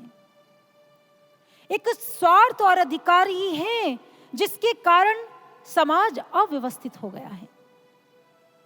कहते, एक बार एक गांव में 4 गरीब व्यक्ति रहा करते थे। वो गरीब तो थे ही, लेकिन मूर्ख भी थे और लालची भी। कहते, एक बार राजा को उन पर दया आ गई, तो उन्होंने सोचा कि ये गरीब हैं, इनके पास खाने के लिए कुछ नहीं है, ऐसा करते हैं कि इन्हें एक गाय दे देते हैं, ये दूध पिएंगे और बलिष्ठ रहेंगे। क्या हुआ, राजा ने उन 4 व्यक्तियों को एक गाय दे दी। अब क्या था, अब चारों लालची भी हैं और मूर्ख भी हैं, चारों लड़ने लग गए, झगड़ने लग गए, ये गाय मेरी है, ये गाय मेरी है, ये गाय मेरी है। जिस समय चारों लड़ रहे थे तो एक सज्जन पास से गुजरे, उन्होंने कहा, लड़ क्यों रहे हो? आप ऐसा करो, एक एक दिन इस गाय को ले जाओ, दूध को दोहो और पी लो। उनको ये सुझाव बहुत अच्छा लगा और उन्होंने क्या किया, एक एक दिन गाय को ले जाते, दूध का दोहन करते और उसका पान करते और बड़े प्रसन्न हो रहे थे। लेकिन कुछ ही दिनों के पश्चात गाय ने दूध देना बंद कर दिया। जानते हैं क्यों? क्योंकि सभी गाय का दोहन तो कर रहे थे, लेकिन गाय को कोई भी चारा नहीं डाल रहा था। जब भी चारा डालने की बात आती कि भाई साहब आप चारा डाल दो, वो कहता मेरी बारी थोड़ी है। दूसरे को कहते, वो कहते बारी तो मेरी भी नहीं है। चारों के चारों ऐसा करते रहे, कुछ दिन तक दूध पीते रहे। अंततः क्या हुआ, वो जो उपहार मिला था उसको भी खो दिया। ये स्थिति उन 4 मूर्ख लोगों की नहीं है, संपूर्ण समाज की है। आप चाहे घर की ओर दृष्टिपात कर लो, ऑफिस की ओर दृष्टिपात कर लो, समाज की ओर दृष्टिपात कर लो, हर व्यक्ति अधिकार पाना चाहता है। वो कहता है मेरा अधिकार है ये, मुझे ये अधिकार मिलना चाहिए क्योंकि मैं योग्य हूं। लेकिन कर्तव्य कोई भी निभाना नहीं जानता। हर व्यक्ति कहता है मुझे मेरे अधिकार के अनुसार मिलना चाहिए, लेकिन कोई यह नहीं कहता मैं अपने अधिकार से अधिक अपने कर्तव्यों का निर्वाह करूंगा। यही समाज के विघटन का कारण है सज्जनों। आज हम अपने अपने लिए लड़ रहे हैं, अपने स्वार्थों के लिए उलझे पड़े हैं, अपने स्वार्थों के लिए लड़ाई करते हैं। यह हमारे दुख का कारण है, हमारे जीवन के दुख का कारण। प्रभु श्री राम जी ने अपनी संतानों को यह नहीं सिखाया है। उन्होंने कहा इन सब चीजों से आपको ऊपर उठना है, ब्रह्म की ओर अग्रसर होना है, क्योंकि जीवन की यात्रा क्या है, इन समस्याओं से, इन परिस्थितियों से निकलकर ब्रह्म की ओर बढ़ने की यात्रा है। हमें अपनी अपनी भूमिकाओं का निर्वाह करना होगा। अधिकार भले हमें मिले चाहे ना मिले, लेकिन हम समाज के लिए क्या कर रहे हैं, हम राष्ट्र के उत्थान में क्या भूमिका निभा रहे हैं, हमारी सोच, हमारी दृष्टि इस पर होनी चाहिए, इस पर नहीं कि हमें क्या मिल रहा है। सज्जनों, यदि प्रतिभाशाली लोग ही स्वार्थ का जामा ओढ़ लेंगे, जिनके भीतर में कलाएं हैं वो ही स्वार्थी हो जाएंगे, तो समाज का उत्थान कौन करेगा? मुझे समझाकर बताएं। अपनी प्रतिभाओं को समाज की सेवा में लगाना होगा। आपने नाम सुना होगा एडोल्फ काइफर का। कहते हैं कि उन्होंने बहुत तैराकी में प्रतियोगिताओं को जीता और उन्होंने दूसरे विश्व युद्ध में अपना सहयोग दिया, अपना योगदान दिया। और बताते हैं, उनकी हिस्ट्री बताती है कि जिस समय द्वितीय विश्व युद्ध चल रहा था तो समुद्री सेना ने देखा कि हमारे जो सैनिक हैं वो गोली से कम और डूबने से ज्यादा मर रहे हैं। तो उस समय काइफर ने कहा, मैं सेनानियों को तैयार करूंगा, उन्हें तैराकी सिखाऊंगा और अपने देश में, अपने राष्ट्र के उत्थान में अपनी भूमिका निभाऊंगा। गुरुदेव सर श्री आशुतोष महाराज जी कहते हैं कि प्रतियोगिताएं मात्र पदक जीतने के लिए नहीं होती हैं, प्रतियोगिताएं मात्र अपने आप को प्रत्यक्ष करने के लिए नहीं होती है, इसका प्रकाश स्व के साथ साथ देश और राष्ट्र के उत्थान में भी लगाना चाहिए। ऐसा नहीं है, आप अपनी कलाओं से अपना आविष्कार करें, अपने आप को परिष्कृत करें, अपने गुणों को परिष्कृत करें, लेकिन जब भी आपको देश के उत्थान में आगे आने का मौका मिले, मुझे लगता है ये शब्द मुझे रोक देना चाहिए, क्यों मिले, हम खुद ढूंढें। जब भी हमें देश के उत्थान का मौका हम ढूंढें, हम उसे प्राप्त करें, तो हम पीछे ना हटें। हम ये ना सोचें मुझे इसमें क्या मिलने वाला है, मुझे इसमें क्या लाभ होगा। राष्ट्र के उत्थान में ही सज्जनों हमारा उत्थान है। यदि हम स्वार्थ का जामा छोड़कर परमार्थ की डग भरेंगे तो गुरुदेव सर श्री आशुतोष महाराज जी कहा करते हैं, वो दिन दूर नहीं है जब इस समाज में नवीन नवल भोर होगी और हम सब इसके साक्षी बनेंगे। ऐसी नवीन भोर जहां सौहार्द होगा, प्रेम होगा, भाईचारा होगा, अपनत्व होगा, एकत्व होगा, ऐसी भोर शायद आज आपको कल्पना लग रही होगी समाज की जैसी दशा है, समाज के लोगों के मन की जैसी दशा है। आपको लग रहा होगा ये हवा में महल बनाने जैसा है। एक समय था जब भारत को आजाद करवाने के लिए क्रांतिकारियों ने बिगुल बजाया तो लोगों ने कहा यह असंभव है, ऐसा नहीं हो सकता, ये पॉसिबल ही नहीं है, ये हवा में महल बनाने जैसा कार्य है। लेकिन महाराज श्री कहते वो हुआ। कैसे हुआ? क्रांतिकारियों के जज्बे के साथ और अध्यात्म ज्ञान की शक्ति के साथ। महाराज श्री कहते हैं कि जिस समय हमारे भीतर में वो पवित्र भावना होगी, वो शक्ति होगी और हम एक साथ होकर, संगठित होकर चलेंगे तो स्वार्थों के पुट गिर जाएंगे सज्जनों। वो नवीन भोर हमारे समाज में नहीं, सबसे पहले हमारे हृदय में आएगी, फिर वो परिलक्षित होगी समाज में। यदि हम देखना चाहते हैं तो जरूरत है ब्रह्म ज्ञान की ध्यान साधना की। बहुत सारे लोग हैं वो कहते हैं ब्रह्म ज्ञान तो ले लिया लेकिन परिवर्तन नहीं है, क्योंकि हम अभ्यास नहीं करते हैं, हम साधना नहीं करते हैं, इसलिए हम विचलित हो जाते हैं। हम ब्रह्म ज्ञान की ध्यान साधना करें और आप स्वयं सोचें, जब ब्रह्म ज्ञानी साधक एक साथ मिलकर धधकती हुई मशाल को हाथ में लेकर चलेंगे तो किस अंधकार में इतना साहस है, किस अंधकार में इतना सामर्थ्य है कि उन ब्रह्म ज्ञानियों को रोक दे? वो नहीं रोक सकती। इसलिए एक ही उपाय है, ब्रह्म का आगमन हमारे अंतस में, वो अध्यात्म ज्ञान, वो ब्रह्म ज्ञान। दूसरा कोई कारण बनता ही नहीं है, दिखता ही नहीं है।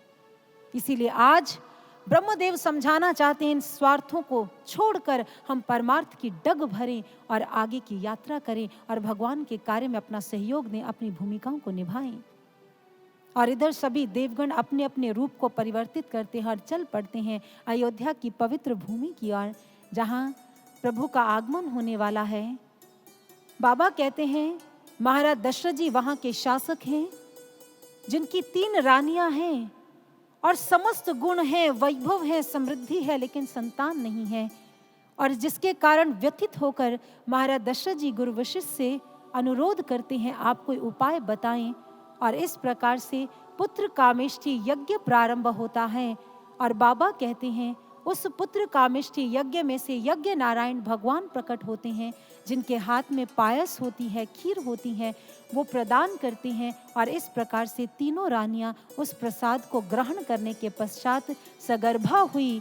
और बाबा कहते हैं वो दिन भी आ गया 9वीं तिथि मधुमास पुनीता, जिस दिन का सभी को इंतजार है।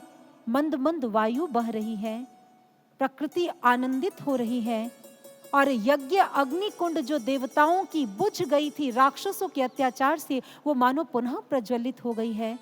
पिक्षकादि पक्षी मधुर गीत गा रहे हैं, कोयल अपने गान से मानो सबका मन मोह रही है।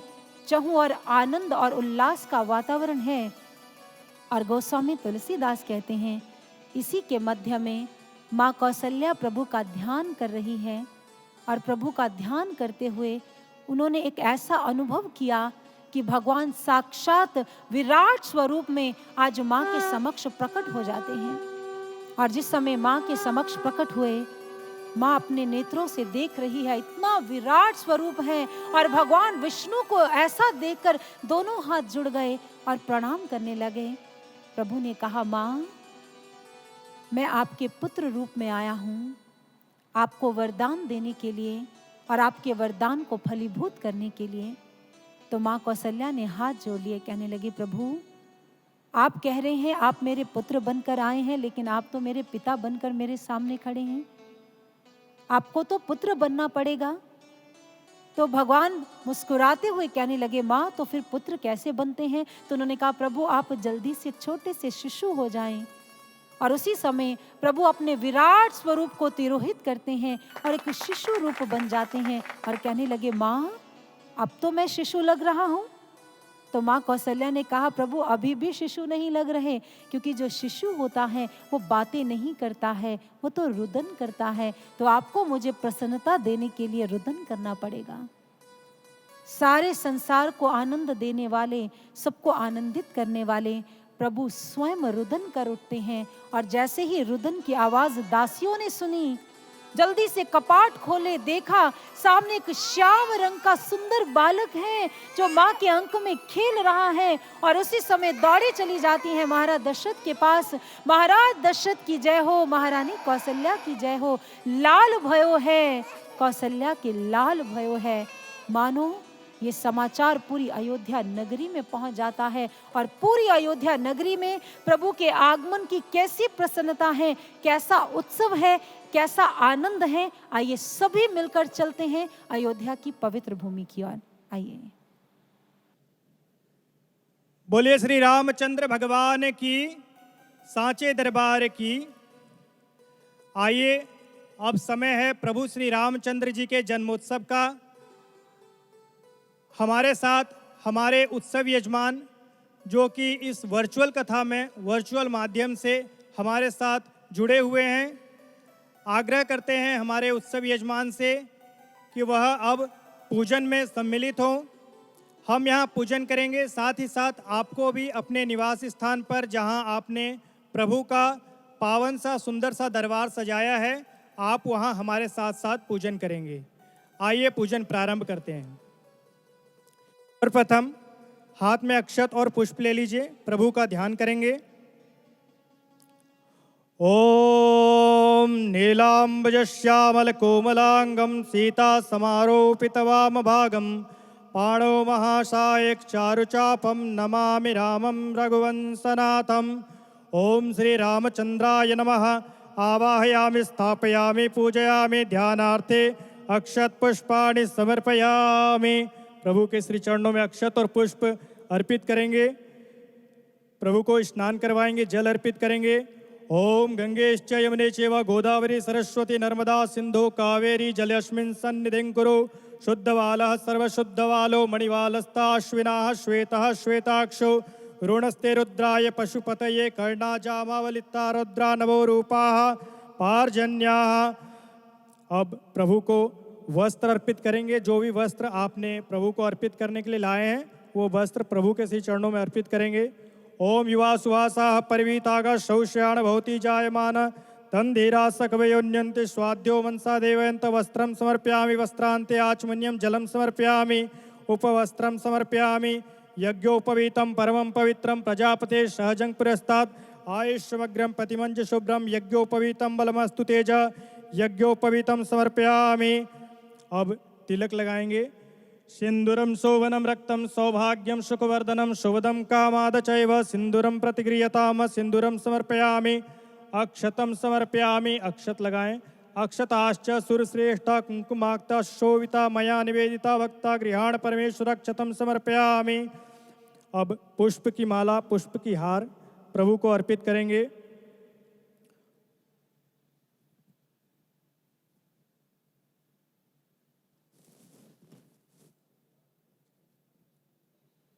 ओम माल्यादिनी सुगंधिनी मालत्यादिनी वे प्रभु मया हितानि पुष्पाणि पूजार्थं प्रतिगृह्यताम् पुष्पमाल्यं समर्पयामि।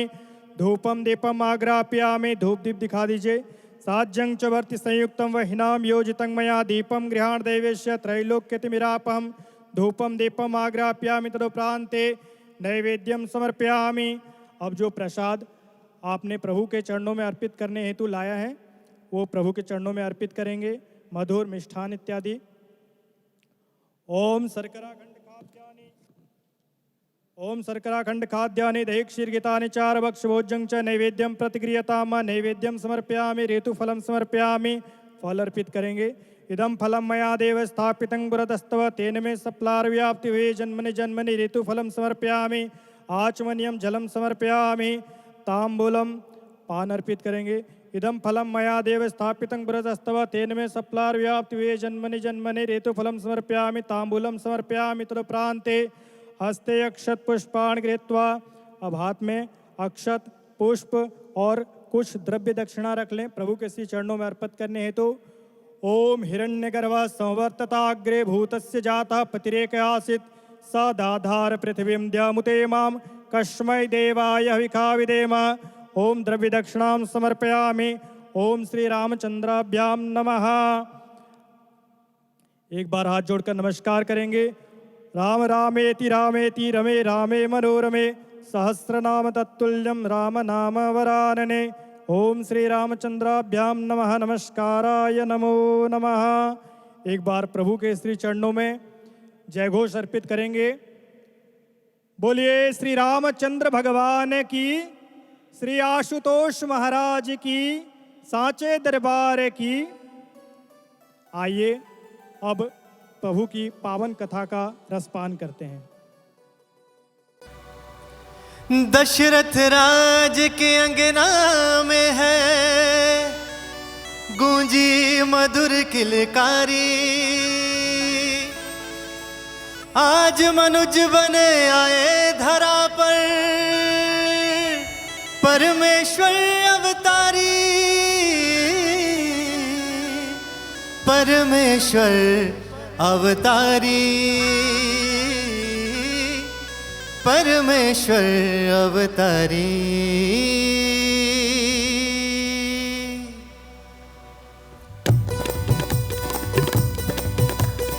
ताली हो जाए हल्की हल्की। क्या बात।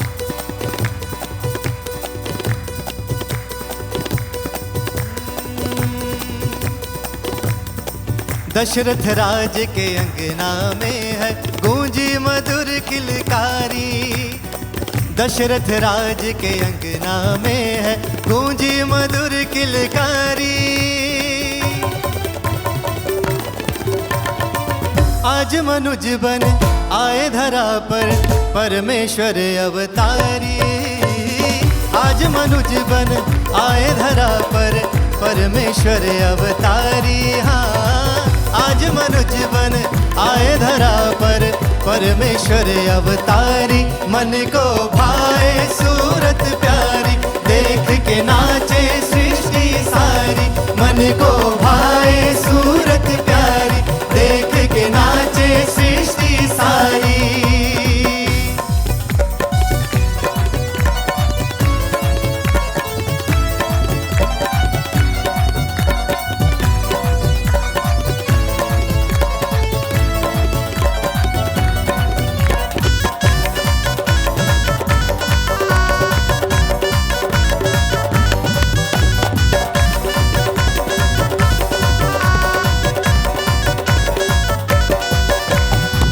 मात कौशल्या पुलकित होकर सुंदर छवि निहारे। चांद से जगमग श्यामल मुख की लेत बलैया सारे।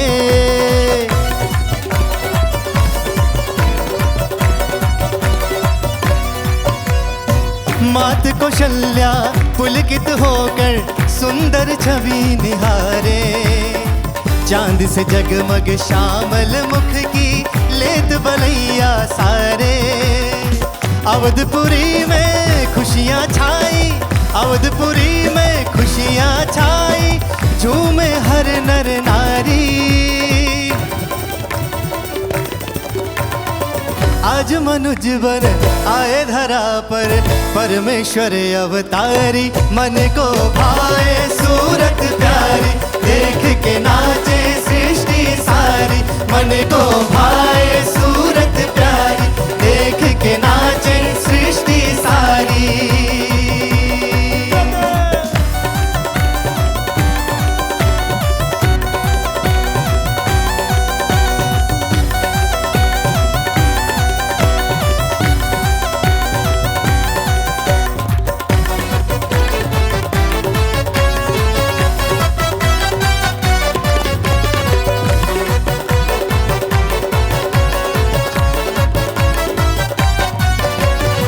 सरयू की धाराएं कल कल करती सरगम गाए। मेघराज भी झूम झूम कर ताल पे ताल बजाए।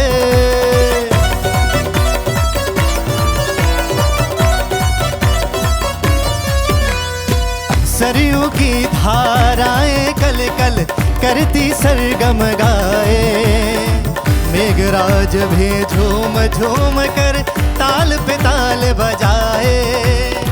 राम आगमन पर देखो सब, राम आगमन पर देखो सब, नाचे सृष्टि सारी।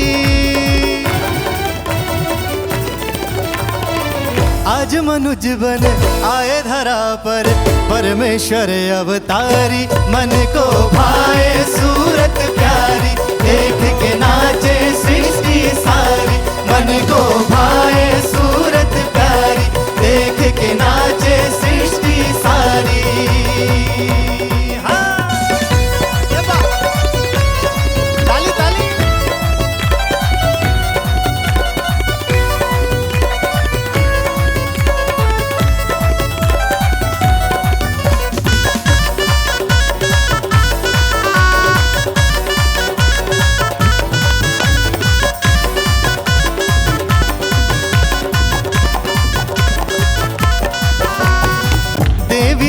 गंधर्व मुनि सब आज अवध में आए। कोई नट बन कोई पंडित दर्श की आस लगाए।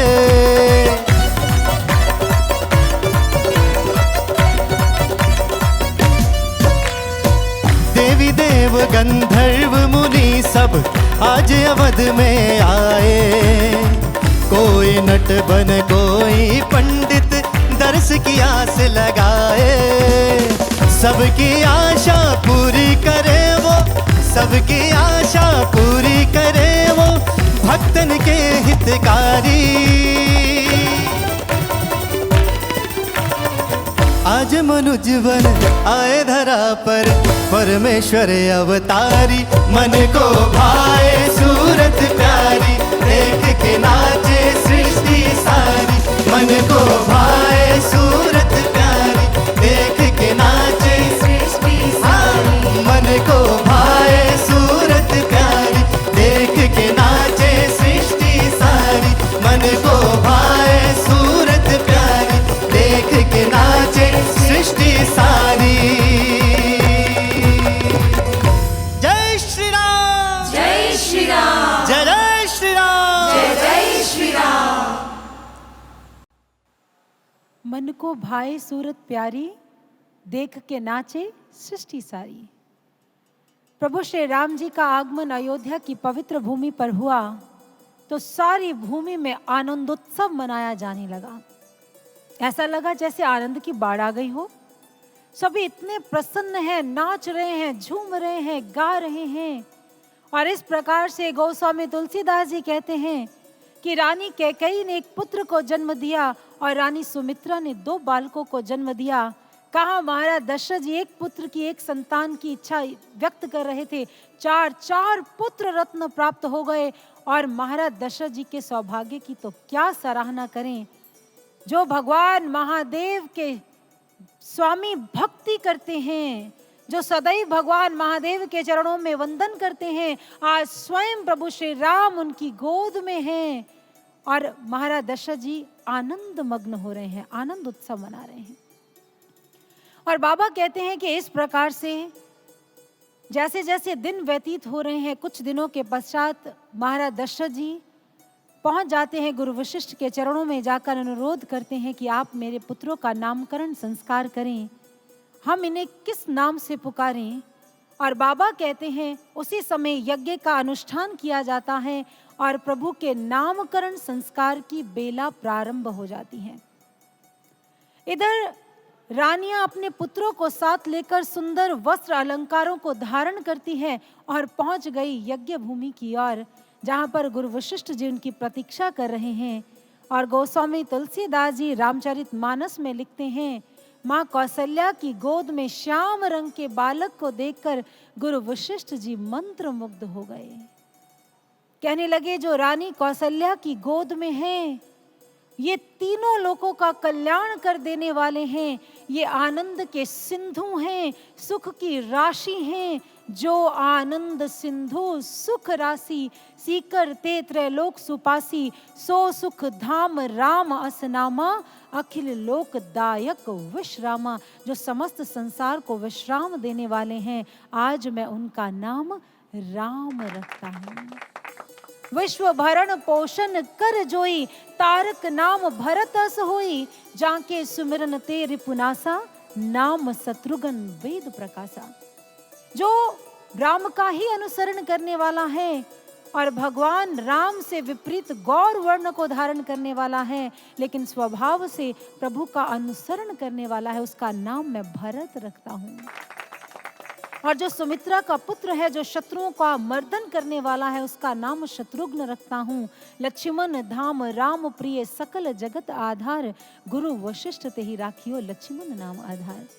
जो लक्षणों से परिपूर्ण है और जो सदैव एक ही लक्ष्य पर केंद्रित रहता है, जिसे कोई भी उसके लक्ष्य से भ्रमित नहीं कर सकता, आज मैं उसका नाम लक्ष्मण रखता हूँ। और इस प्रकार से गुरु वशिष्ठ जी प्रभु का नामकरण संस्कार को विराम देते हैं और चहुं और प्रभु श्री राम जी के नाम का उद्घोष लगता है। तो हम पीछे क्यों हटें? बोलिए सियावर रामचंद्र महाराज की जय श्री राम, जय श्री राम, जय श्री राम, जय श्री राम। आज सारा दिव्य वातावरण हो गया प्रभु श्री राम जी के नाम के घोष से। लेकिन भक्त कहते हैं राम नाम की लूट है, लूट सके तो लूट, फिर पाछे पछताओगे जब प्राण जाएंगे छूट। उन्होंने कहा लूटना है तो राम के नाम को लूट लो। और वाल्मीकि रामायण में वाल्मीकि जी लिखते हैं कि आपके जीवन का लक्ष्य भी तो राम के नाम को जानना है। ये कैसा विरोधाभासी शब्द हुआ? क्या हम राम को नहीं जानते हैं? क्या हम प्रभु के नाम से अवगत नहीं है? हम तो अवगत हैं। वो ईश्वर है, वो सच्चिदानंद है, वो राम है, वो राघव है, वो कृष्ण है, वो माँ है, वो काली है, वो दुर्गा है, वो शिव है, जानते तो हैं। फिर वाल्मीकि जी ने ऐसा क्यों कहा कि हमें नाम को जानना हमारे जीवन का लक्ष्य है? तो सज्जनों, थोड़ा समय के लिए विराम लेंगे। हमारे जीवन का लक्ष्य राम के नाम को जानना है, और जिन नामों को हम जानते हैं वास्तव में ये गुणवाचक नाम है, अर्थात गुणों के आधार पर रखे हुए नाम। लेकिन ईश्वर का नाम हमारे प्राणों को संचालित करता है, हमारे प्राणों को चलाता है। यत् प्राणेन न प्राणीति येन प्राणः प्रणीयते तदेव ब्रह्म त्वं विद्धि नेदं यदिदमुपासते। जिससे प्राण चलते हैं। शास्त्र कहते उस नाम को जानने के पश्चात ही आप भवसागर से पार हो सकते हो। वागेव विश्वा भुवनानि यज्ञे वा चित् सर्वम अमृतं यच्मर्त्यं शब्देष्वे वा पिता शक्ति अरि सस्यास्य निर्बंधनो। वेद कहते हैं वो एक नाम को जानकर आप भव से पार हो सकते हैं, आपके भव बंधनों का खात्मा हो सकता है। वो आपके प्राणों में चल रहा है, वो भाषा में नहीं है, वो लिखने पढ़ने में नहीं है, वो इन सब से परे है। वो एक शब्द है, वो एक नाम है जो प्राणों में चल रहा है। एकः शब्दः सम्यक् ज्ञातः जुष्टः प्रयुक्तः, वो एक नाम है।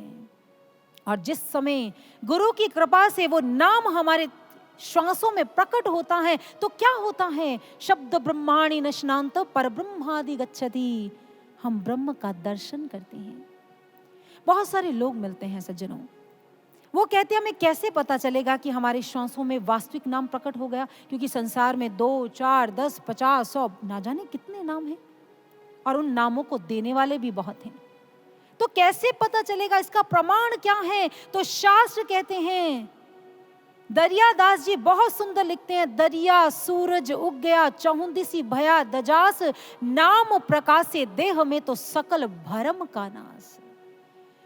संत दरिया कहते हैं अगर आप जानना चाहते हैं कि आपके श्वासों में वो वास्तविक नाम प्रकट हुआ है या नहीं हुआ है, तो इसका प्रमाण ये होगा, आप परमात्मा के सूर्य स्वरूप, ज्योति स्वरूप, प्रकाश स्वरूप का दर्शन आप अपने भीतर में, आप अपने अंतस में करेंगे। ये प्रमाण है। इसलिए हम ऐसे तत्ववेता गुरु की तलाश करें जो ऐसे वास्तविक नाम को हमारे प्राणों में प्रकट कर दे, श्वासों में प्रकट कर दे, और हम अपनी भक्ति की यात्रा को शुरू कर पाएं। और इस प्रकार से प्रभु श्री राम जी अपनी छोटी छोटी बाल लीलाओं को प्रारंभ करते हैं।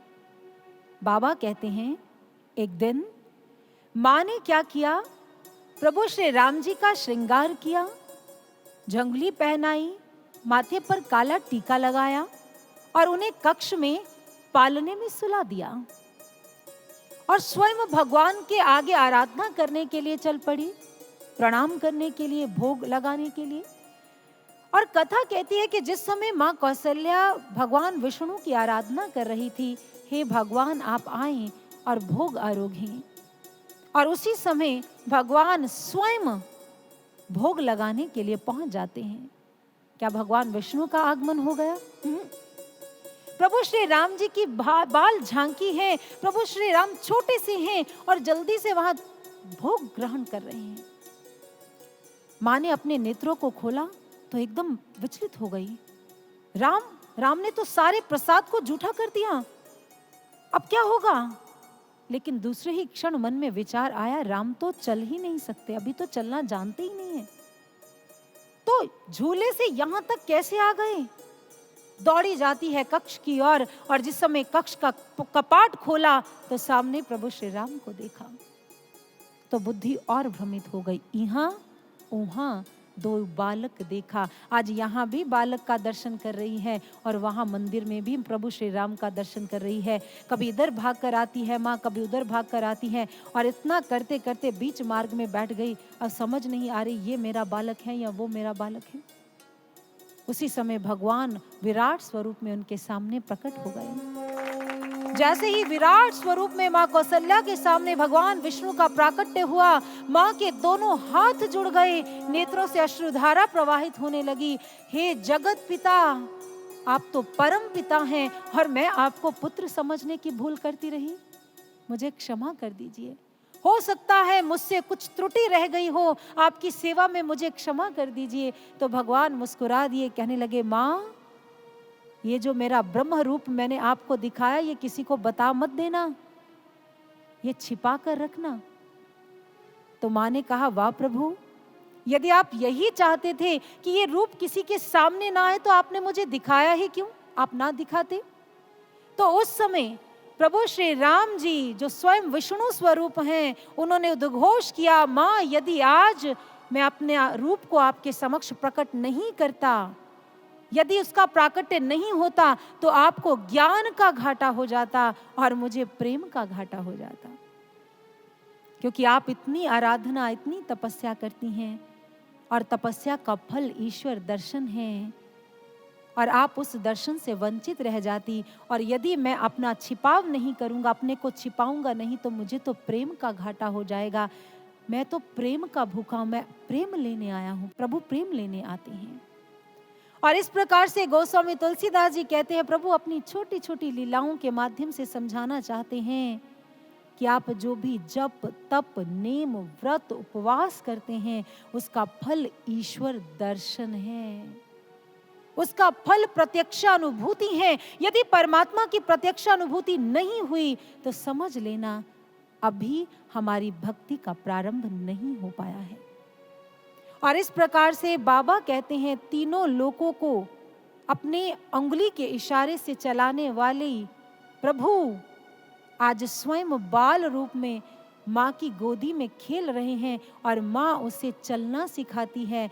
कभी उसे पालने में डालती है, कभी आंगन में लेकर जाती है, कभी झंगुली पहनाती है, कभी पायजेब पहनाती है। और गोस्वामी तुलसीदास जी एक दिन ध्यान साधना में बैठे हुए थे और जैसे ही ध्यान साधना में बैठे हुए थे तो भगवान की बाल रूप की झांकी देखने लगे। उन्होंने क्या देखा अपने अंतस में? उन्होंने देखा माँ कौशल्या तीनों लोकों के ईश्वर का हाथ पकड़कर, छोटी छोटी अंगुलियों को पकड़कर उनके प्रभु को चलना सिखाती है।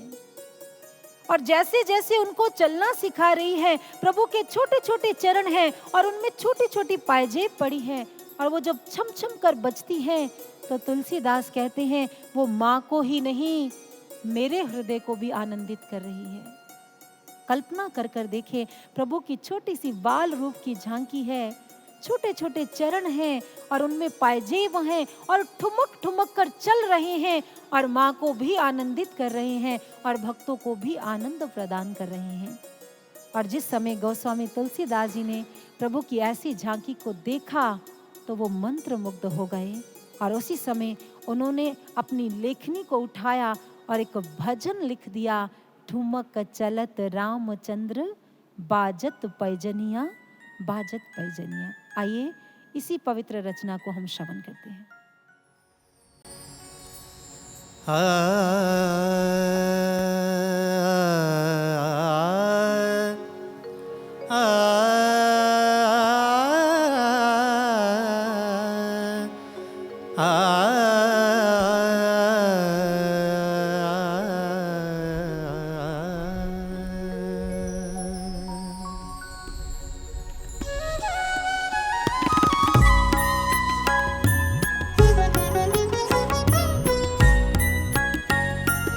ठुमक चलत रामचंद्र, ठुमक चलत रामचंद्र, बाजत पैजनिया, ठुमक चलत रामचंद्र, ठुमक चलत रामचंद्र, बाजत पैजनिया, ठुमक चलत रामचंद्र।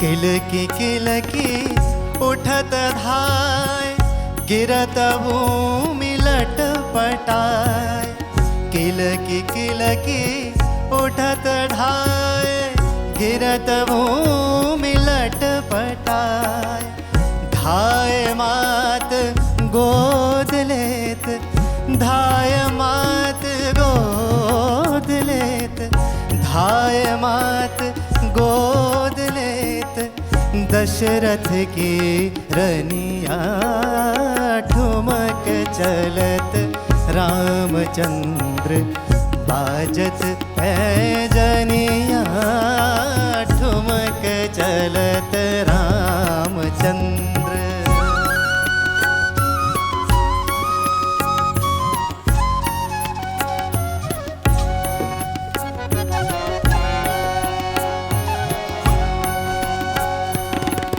अंचल रज अंग झारी, अंचल रज अंग झारी, विविध भांति सो दुलारी, तन मन धन वारी वारी, तन मन धन वारी, तन मन धन वारी वारी, नारी कहत मृदु बचनिया ठुमक चलत रामचंद्र ठुमक चलत रामचंद्र बाजत पैजनिया ठुमक चलत रामचंद्र।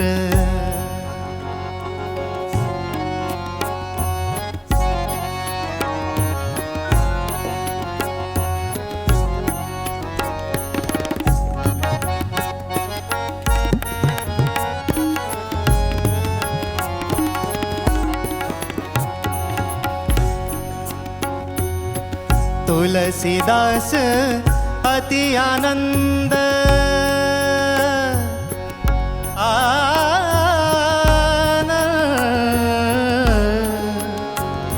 तुलसीदास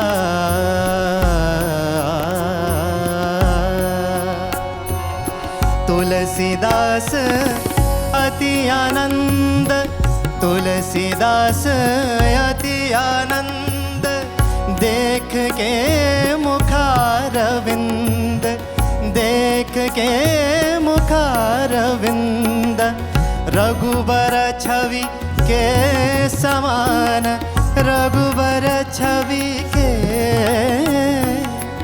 रघुबर छवि के समान रघुबर छवि वनिया ठुमक चलत रामचंद्र ठुमक चलत रामचंद्र बाजत पैजनिया ठुमक चलत रामचंद्र बाजत पैजनिया ठुमक ठुमक ठुमक ठुमक ठुमक ठुमक ठुमक ठुमक ठुमक ठुमक ठुमक ठुमक ठुमक चलत रामचंद्र ठुमक चलत रामचंद्र बाजत पैजनिया ठुमक चलत रामचंद्र ठुमक चलत रामचंद्र ठुमक चलत रामचंद्र।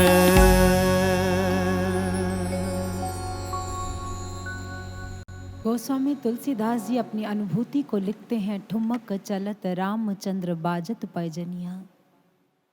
प्रभु श्री राम ठुमक कर चलते हैं, दौड़ते हैं, कभी आंगन में चले जाते हैं, कभी कक्ष में, कभी किसी महल में, और सभी को आनंद बांट रहे हैं।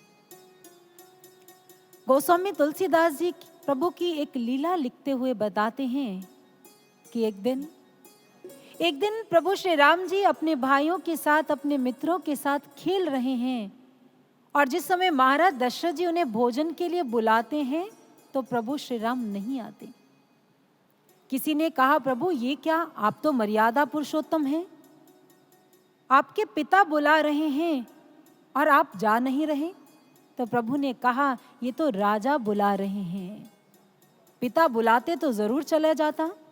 तो उस भक्त ने कहा, प्रभु राजा भी तो पिता ही होता है, मैंने आपसे ही सीखा है, आपसे ही सुना है। तो उन्होंने कहा, मैं अपने भाइयों के साथ, अपने मित्रों के साथ खेल खेल रहा हूं, लेकिन राजा यदि पिता होता है तो उसके लिए तो सारे समान पुत्र होते हैं, लेकिन महाराज दशरथ जी सिर्फ मुझे बुला रहे हैं, इसलिए मैं जा नहीं रहा हूं। और इधर महाराज दशरथ जी ने जिस समय महारानी कौशल्या को देखा, कहा, कौशल्या जाओ राम को पकड़ कर लेकर आओ। महारानी कौशल्या दौड़ी जाती हैं, और जैसे ही प्रभु श्री राम को पकड़ने लगी, भगवान पकड़ से छूट गए और आगे आगे दौड़ रहे हैं, माँ पीछे पीछे दौड़ रही है, और प्रभु पूरे आंगन में घूम रहे हैं। और महाराज दशरथ जी ये दृश्य देखकर मंत्रमुग्ध हो रहे हैं, धन्य हो रहे हैं। जैसे जैसे प्रभु दौड़ते जा रहे हैं, आज कह रहे हैं, माँ मुझे तुम पकड़ नहीं सकती, मैं तुम्हारी पकड़ में नहीं आ सकता, क्योंकि मुझे कोई ऐसे पकड़ ही नहीं सकता है। तो माँ तो ज्ञान स्वरूपिणी है। कहने लगी, प्रभु आपके निराकार स्वरूप को तो कोई पकड़ नहीं सकता, लेकिन आप तो साकार रूप में आए हैं, इस रूप को तो पकड़ा ही जा सकता है। जल्दी से अपनी गति को तेज किया और प्रभु श्री राम जी को कसकर अपने अंक में ले लिया और भगवान खिलखिला कर हंस दिए। जल्दी से प्रभु को पकड़ा और महाराज दशरथ की गोदी में बिठा दिया। इधर प्रभु श्री राम जी को महाराज दशरथ जी भोजन कराना चाहते हैं। एक मालपुआ लिया, खीर में डुबो कर देना चाहा, प्रभु को खिलाना चाहा, तो प्रभु ने जल्दी से हाथ में छोटे से हाथ को आगे कर उस मालपुआ को पकड़ लिया। जैसे ही पकड़ा, महाराज दशरथ की दृष्टि इधर उधर गई। प्रभु श्री राम फिर से निकल गए, फिर से भाग गए और भागते कहाँ जा रहे हैं? आंगन की ओर जा रहे हैं।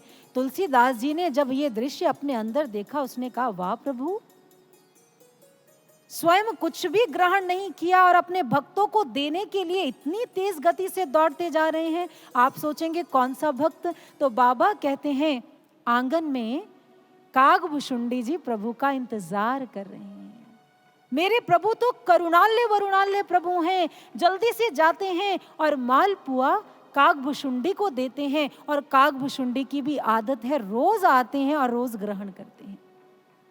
मैंने संतों के श्रीमुख से सुना है, कहते जब द्वापर में भगवान श्री कृष्ण आए तो जैसे त्रेता में कागभुशुंडी जी को अभ्यास था इस बात का कि भगवान के दरबार में आते थे महल में और वो उन्हें महाप्रसाद देते थे, वो खूब छक छक के खाते थे, बड़ा मजा लेते थे।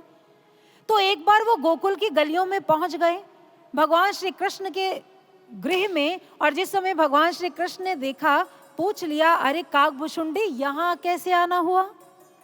तो कागभुशुंडी ने कहा, प्रभु आपकी जूठन के तो हम पुराने अधिकारी हैं, आपका महाप्रसाद खाने आए हैं। प्रभु ने कहा, कौन सा प्रसाद? यहाँ कोई प्रसाद नहीं मिलने वाला तुम्हें। वो तो त्रेता की बात थी, क्योंकि वो करुणा अवतार था हमारा, और यहाँ तो प्रेमा अवतार है, यहाँ तुम्हें कुछ मिलने वाला नहीं है। कागभुशुंडी ने कहा, प्रभु ऐसे कैसे हो सकता है? भले आपका अब प्रेमा अवतार है और वे करुणा अवतार है, करुणा और प्रेम एक जैसे ही तो होते हैं। आप तो प्रेम और दया लुटाते रहते हैं। मुझे तो आपकी जूठन, आपका महाप्रसाद खाकर ही जाना, मैं तो ऐसे जाने वाला नहीं हूं। प्रभु ने कहा, कागभुशुंडी मैं तुम्हें कैसे दे सकता हूं, क्योंकि मेरे पास तो स्वयं भोजन नहीं होता, मैं तो खुद चुरा चुरा के खाता हूं, मैं तुम्हें क्या खिलाऊं?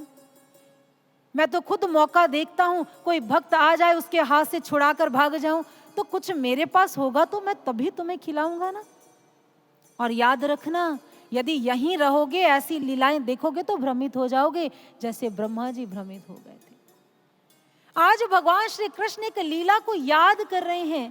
कहते कि जिस समय भगवान श्री कृष्ण ने एक दल बनाया, अपनी एक मंडली बनाई, तो मंडली का एक नियम भी बना दिया कि रोज कोई ना कोई अपने घर से कुछ ना कुछ लेकर ही आएगा और सभी मिल बांट कर बैठकर छकेंगे, बैठकर खाएंगे।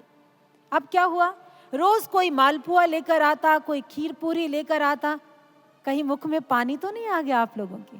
आ गया है? अगर आ गया है तो फिर कुछ नहीं हो सकता है। वर्चुअल कथा है भाई, पर आप तो घर पे बैठे हैं। हो सकता है भाग के किचन में चले जाए और जल्दी से पूरी भी ले आए, हलवा भी ले आए, सब कुछ ले आए, सारी व्यवस्थाएं आपके घर में। देखिए, मुझे लगता है ये है करुणा, ये दया है। कितना सुविधाएं देखते हैं ना प्रभु, कहीं भक्तों को कोई कष्ट ना आए, कल्याण हो जाए पर मेरे भक्तों का, यही सोचते हैं ना। और इधर वो बताते हैं कि जैसे ग्वाल मंडली, एक एक व्यक्ति अपने अपने घर से कुछ ना कुछ लेकर आएगा। अब एक दिन मनसुखा की बारी आ गई। अब जब मनसुखा की बारी आई तो मनसुखा तो चिंतित हो गया। अब बेचारे के घर में कुछ खाने को तो है नहीं है, इतना गरीब है। सोचने लगा, लोग तो हलवा पूरी लेकर आते हैं, मेरे कृष्ण कन्हैया को खिलाते हैं, मेरे पास तो नहीं है कुछ। भागा गया, कहने लगा, आई मुझे बताओ आज मैं क्या लेकर जाऊं, मुझे अपने कृष्ण कन्हैया के लिए कुछ लेकर जाना है। तो माँ ने कहा, मनसुखा मेरे पास तो कुछ नहीं है, ये दही है, इसी को ही गर्म कर देती हूं। अगर तेरा कृष्ण कन्हैया खा लेगा तो भी ठीक है, नहीं खाएगा तो इसके अतिरिक्त तो मेरे गृह में कुछ है ही नहीं। मनसुखा को उस दही की कड़ू बनाकर उसको एक पात्र में डालकर दे दिया। अब मनसुखा चलता जा रहा और मन में सोच रहा है, भगवान ये खाएंगे, मेरा मित्र ये ग्रहण करेगा, क्या सच में ये ग्रहण करेगा भी कि नहीं कहेगा, कहीं मेरा उपहास तो नहीं हो जाएगा। अब क्या था, जैसे ही सभी ग्वाल बाल भगवान श्री कृष्ण के साथ बैठने लगे, सभी अपने अपने पात्र खोल रहे हैं, कोई कुछ लेकर आया है, कोई कुछ लेकर आया है। मनसुखा ने जब देखा इतने व्यंजन, इनके बीच में मेरा गर्म किया हुआ दही कौन खाएगा, तो उन्होंने जल्दी से पात्र पीछे छिपा लिया। अब कहते हैं जो छिपाता है माखन चोर वहीं सेंध लगाता है, जो छिपाव करता है। अब भगवान श्री कृष्ण सबको जानते थे। उन्होंने कहा मनसुखा तू कुछ नहीं लेकर आया, जल्दी से दा, बहुत जोरों से भूख लगी है, आज अगर मैं खाऊंगा तो सबसे पहले वही खाऊंगा जो तू लेकर आया है। मनसुखा घबरा गया, कहीं ऐसा ना हो मेरे प्रभु का स्वाद ही चला जाए। अब क्या करूं, मना कर नहीं सकता। जल्दी से पात्र का ढक्कन खोला और गट गट गट गट करके उस कड़ू को पीना शुरू कर दिया।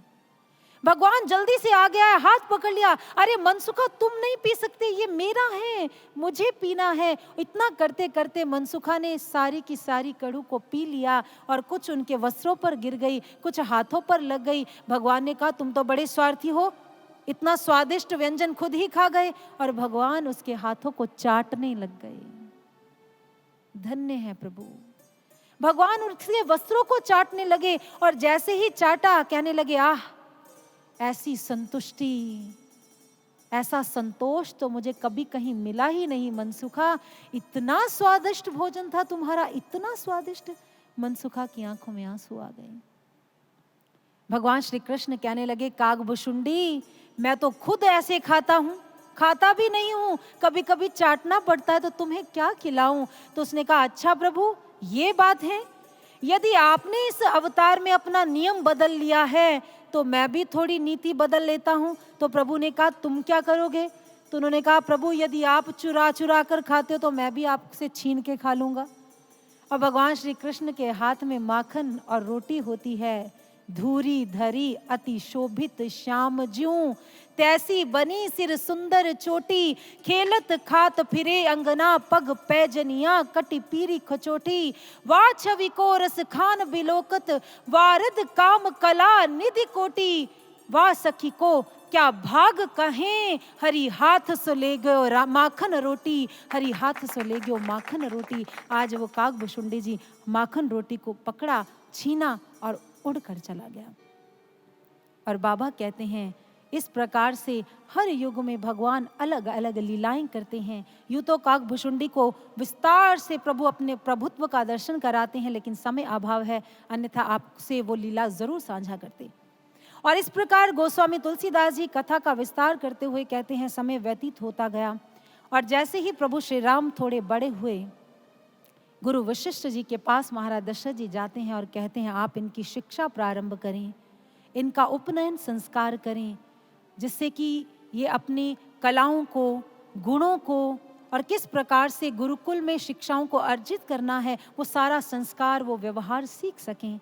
और इसी तरह से प्रारंभ होती है गुरुकुल की शिक्षा, और शिक्षा से पूर्व उनका उपनयन संस्कार किया जाता है, उन्हें दीक्षित किया जाता है। योग वशिष्ठ में वर्णन आता है और भगवान चल पड़ते हैं शिक्षा को आरंभ करने के लिए, शिक्षा को अर्जित करने के लिए। यो तो एक छोटा सा शब्द है शिक्षा, लेकिन बड़ा सारगर्भित है। शिक्षा एक सीखने का अनुभव है सज्जनों, जिसमें व्यक्ति भिन्न भिन्न पहलुओं को सीखता है। चाहे बच्चा है, चाहे वयस्क है, शिक्षा तो सभी के लिए उपयोगी हुआ करती है। जो हमारे जीवन के स्तर में सुधार लेकर आती हैं, जो मानव को मानव की कला कैसे आनी चाहिए वो स्तर में सुधार लेकर आती है, वो सिखाती है, ऐसी होती है शिक्षा। शिक्षा के बिना मानव का जीवन कैसा होता है? एक बाज पक्षी की तरह होता है, जिसके पंख कतर दिए हों वो उड़ नहीं सकता। ऐसे ही अशिक्षित व्यक्ति भी सफलता की उड़ान नहीं भर सकता है। शिक्षा तो अपने आप में एक सशक्त हथियार है जो समाज के बदलाव के लिए प्रयोग किया जा सकता है। इसीलिए किसी ने बहुत सुंदर कहा, education is the most powerful weapon which we can use to change the society, change the world. शिक्षा एक ऐसा सशक्त हथियार है जिससे हम समाज में परिवर्तन ला सकते हैं, लोगों की सोच बदल सकते हैं। Education is the movement from darkness to light. लेकिन आज इस विषय पर विचार करना पड़ेगा, क्या सच में शिक्षा आज की अंधकार से प्रकाश की ओर लेकर जा रही है? ये प्रश्न करें स्वयं से, ये प्रश्न करें समाज से, क्योंकि आज की जो शिक्षा है वो व्यक्ति को केवल जानकारी का गोदाम बना रही है। आज की शिक्षा में शिक्षार्थी केवल रट्टू तोता बन रहा है, जिसमें केवल रटन शक्ति है, मनन शक्ति कहीं लुप्त हो गई है, चरित्र में चरितार्थ करने की शक्ति कहीं लुप्त हो गई है। सज्जनों, गुरुदेव सर श्री आशुतोष महाराज जी कहा करते हैं, शिक्षा वह होती है जो मानव के पूर्ण व्यक्तित्व का निर्माण करे। शिक्षा वो नहीं है जो केवल मानव को एक रट्टू तोता बना दे। शिक्षा तो ऐसी है जो मानवीय मूल्यों का उत्पाद हमारे भीतर में करती है। लेकिन आज की शिक्षार्थियों को देखकर और आज की शिक्षा को देखकर तो ऐसा लगता है जैसे किसी ने हमें आकाश से नीचे गिरा दिया हो, धरती पर फेंक दिया हो, ऐसा प्रतीत होता है। क्या शिक्षा के सिद्धांत में कमी है या शिक्षा की प्रणाली में कमी है? सज्जनों, कमी सिद्धांत में नहीं है, कमी प्रणाली में है। एक विचार है। कितने ऐसे शिक्षार्थी हैं, कितने ऐसे पढ़े लिखे लोग हैं जिन्हें यह नहीं पता चोरी नहीं करनी चाहिए, डकैती नहीं करनी चाहिए, हिंसा नहीं करनी चाहिए, कुकृत्य नहीं, सबको पता है। ये सारी बातें सबको पता है, सबका ज्ञान है। लेकिन क्या ये सब कुछ पता होते हुए भी क्या ये बातें, क्या ये शिक्षा एक अपराधी के मनोवेग की बाढ़ को रोक पाने में सक्षम हो पाती है? बिल्कुल नहीं। क्यों नहीं हो पाती? क्योंकि शिक्षा किसी बात को बता देना ज्ञान है और उस बात को जीवन के चरित्र में चरितार्थ कर देना विज्ञान है। इस ज्ञान और विज्ञान में बहुत बड़ी खाई है सज्जनों, और इस खाई को भरना होगा। मन को परिवर्तित करने के लिए मात्र शिक्षा नहीं, दीक्षा का समन्वय अति जरूरी है, अति आवश्यक है। इसीलिए कहा गया है, लियते विमल ज्ञानं क्षीयते कर्म वासना, दीक्षेति सा प्रोक्ता ज्ञानी भी तंत्र वेद विहि। हमारे शास्त्र कहते हैं शिक्षा अपूर्ण है दीक्षा के बिना। जब तक दीक्षित नहीं होते हैं, जब तक प्रैक्टिकल अनुभव नहीं कर लेते हैं, भीतर नहीं उतर जाते, तब तक हमारे जीवन में गुणों का प्रादुर्भाव नहीं हो सकता। हमारे जीवन में गुण जो है वो स्थिर नहीं हो पाएंगे। इसलिए शिक्षा दीक्षा के बिना अपूर्ण है। शिक्षा अकेली नहीं कर पाएगी मानव का उत्थान। ये दिव्य ज्योति जागृति संस्थान का मंच है जो ये उद्गार लेकर आया है। शिक्षा अकेली कभी भी मानव का उद्धार नहीं कर सकती। दीक्षित होकर करना होगा विकारों का संहार, दीक्षित होकर करना होगा विकारों का संहार। और ये ब्रह्म ज्ञानियों का काफिला शिक्षा और दीक्षा के समन्वय को किस प्रकार से हमारे समक्ष प्रस्तुत करता है, आइए हम भी एक भजन के माध्यम से सुनते हैं। आइए।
शिक्षा अकेली ना कर पाएगी मानव का उद्धार, मानव का उद्धार। शिक्षा अकेली ना कर पाएगी मानव का उद्धार, मानव का उद्धार। विकास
नहीं किया कभी प्रतिपालक का आभार, व्यक्त नहीं किया कभी प्रतिपालक का आभार। विकारों का संहार, संहार,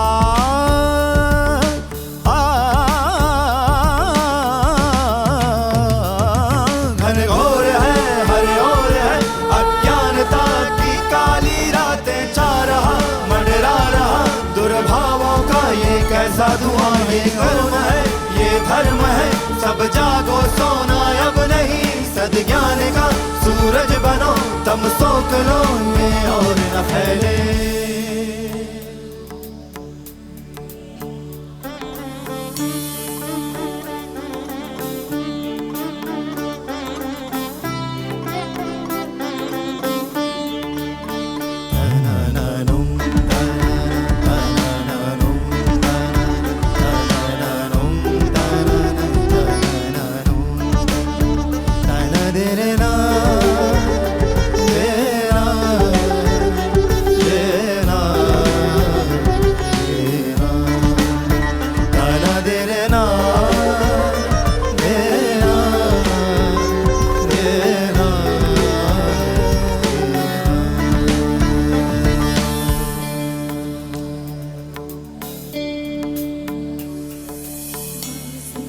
पटल पर अंकित है वे भ्रांतियाँ, ब्रह्म ज्ञान की आभा से ही आएगी अब क्रांतियाँ।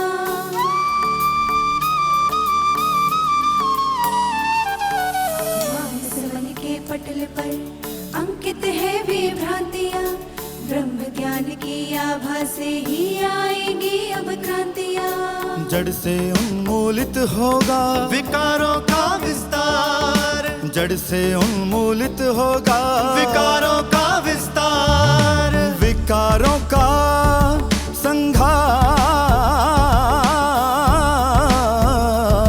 संहार,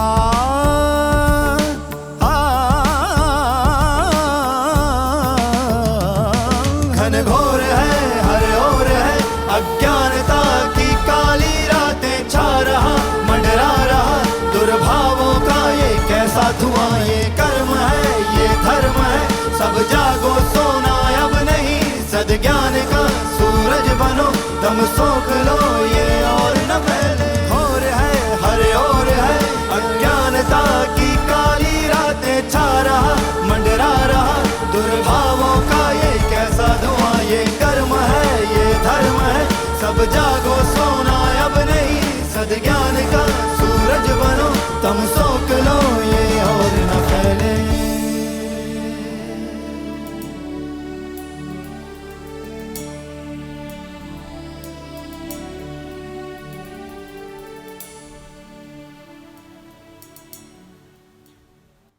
शिक्षा का समन्वय तभी पूर्ण होगा जब उसके साथ दीक्षा होगी। लियते विमल ज्ञानं क्षीयते कर्म वासना। जब जीवन में शिक्षा और दीक्षा दोनों का समन्वय होगा तभी वासनाओं का अंत हो पाएगा, उससे पहले नहीं। इसलिए समाज को मात्र शिक्षित करने की आवश्यकता नहीं है, उन्हें दीक्षित करने की भी आवश्यकता है।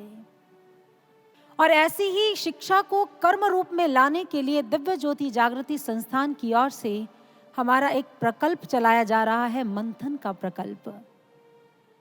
मंथन इसकी दो विशेषताएं हैं जो मैं आपको बताना चाहती हूँ। मंथन की पहली विशेषता है जहाँ पर बच्चों को केवल शिक्षा ही नहीं दी जाती बल्कि उन्हें दीक्षित भी किया जाता है, क्योंकि महाराज श्री कहते हैं जब बच्चे अपने भीतर की सोई हुई शक्ति को जागृत कर उसे सही दिशा में लगाएंगे तभी ही राष्ट्र का उत्थान कर पाएंगे, तभी वो नव निर्माण में अपनी भूमिकाओं को निभा पाएंगे। और दूसरी विशेषता यह है कि जिस समय महाराज श्री ने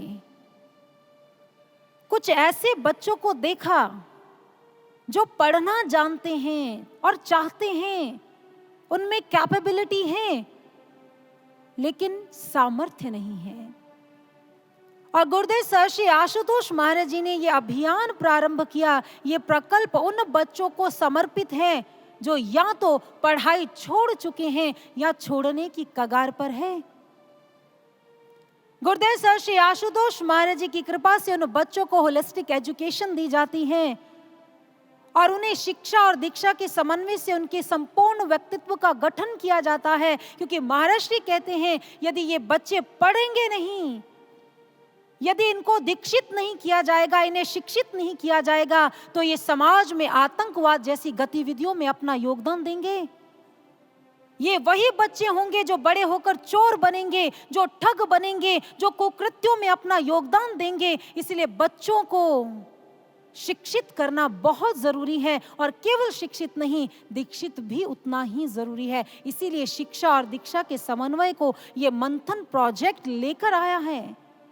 यही कारण है कि इसका जो प्रारंभ हुआ था वो बिहार के सहरसा क्षेत्र से हुआ था, और आज मुझे ये कहते हुए गर्व महसूस हो रहा है कि अनेक स्थानों पर, चाहे वो पंजाब है, हरियाणा है, राजस्थान है, दिल्ली है, बहुत सारे ऐसे एरियाज हैं जहां पर हमारे इस मंथन प्रकल्प के द्वारा स्कूल खोले गए हैं, जिससे बच्चों को एजुकेशन मिले, उनके व्यक्तित्व का सुदृढ़ विकास हो, ताकि वो राष्ट्र के उत्थान में अपनी भूमिकाओं को निभा सके। लेकिन एक बात कहना चाहूंगी, समाज का उत्थान समाज के उच्च वर्ग के लोगों के साथ संभव होता है, सभी के सहयोग के साथ संभव होता है। यदि आप अपना सहयोग देना चाहते हैं, आप चाहते हैं हमारे देश के ये बच्चे जो पढ़ना चाहते हैं लेकिन किसी समस्याओं के कारण पढ़ नहीं पाते, उन्हें किसी भी तरह का योगदान देना चाहते हैं, तो आप बढ़ चढ़कर आ सकते हैं। आप बच्चों को स्पॉन्सर कर सकते हैं, उनके खाने पीने, रहने, किताबें, यूनिफॉर्म, किसी भी तरह की आप सहायता कर सकते हैं। उसके लिए आप हमारी दिव्य ज्योति जागृति संस्थान की एक वेबसाइट है, वहां पर जाकर सर्च करें, आपको और अधिक जानकारी इस प्रकल्प के विषय में मिलेगी, और आप समाज के उत्थान में अपना योगदान दें, अपना सहयोग दें।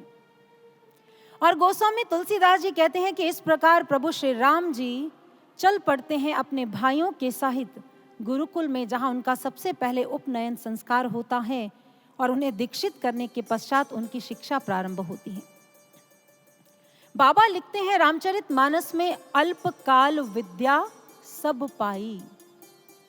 प्रभु ने अल्पकाल में ही विद्या को प्राप्त किया, और योग वशिष्ठ में एक बहुत सुंदर और गहरी बात लिखते हुए वशिष्ठ जी कहते हैं कि जिस समय विद्या को अर्जित करने के पश्चात प्रभु श्री राम जी अयोध्या लौटने लगे, तो उस समय गुरु वशिष्ठ जी ने एक बात कही।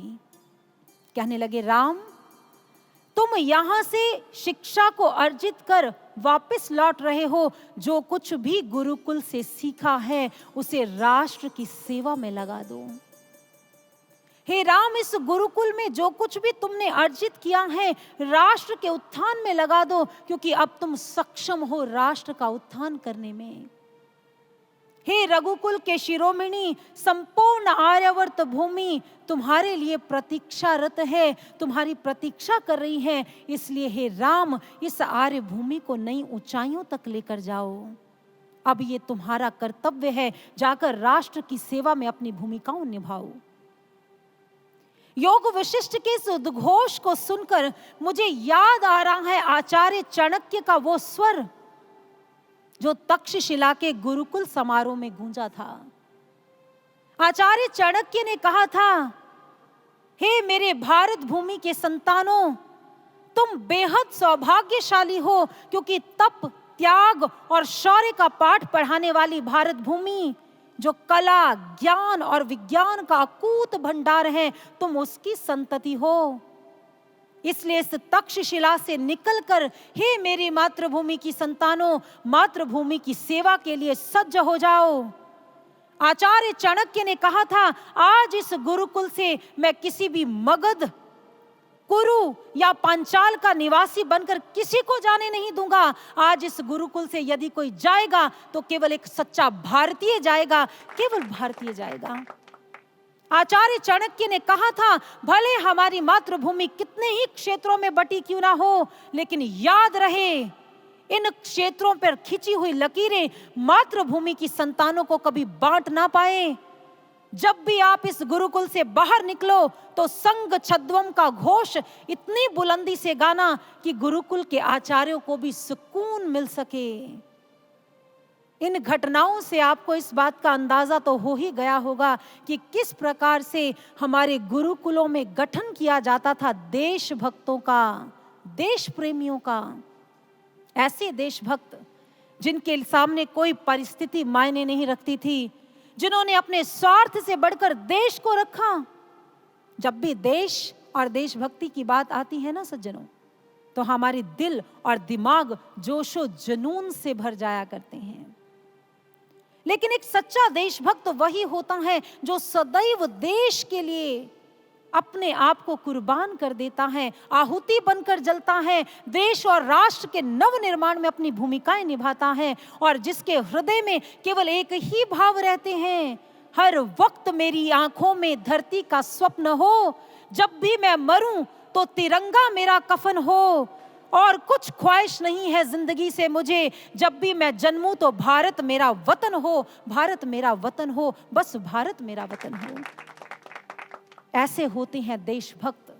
और हमारी भारत भूमि तो है ही देशभक्तों की भूमि, शहीदों की भूमि। आज जिस खुली फिजा में हम सांस ले रहे हैं ना सज्जनों, ये देशभक्तों की कुर्बानियों का फल है।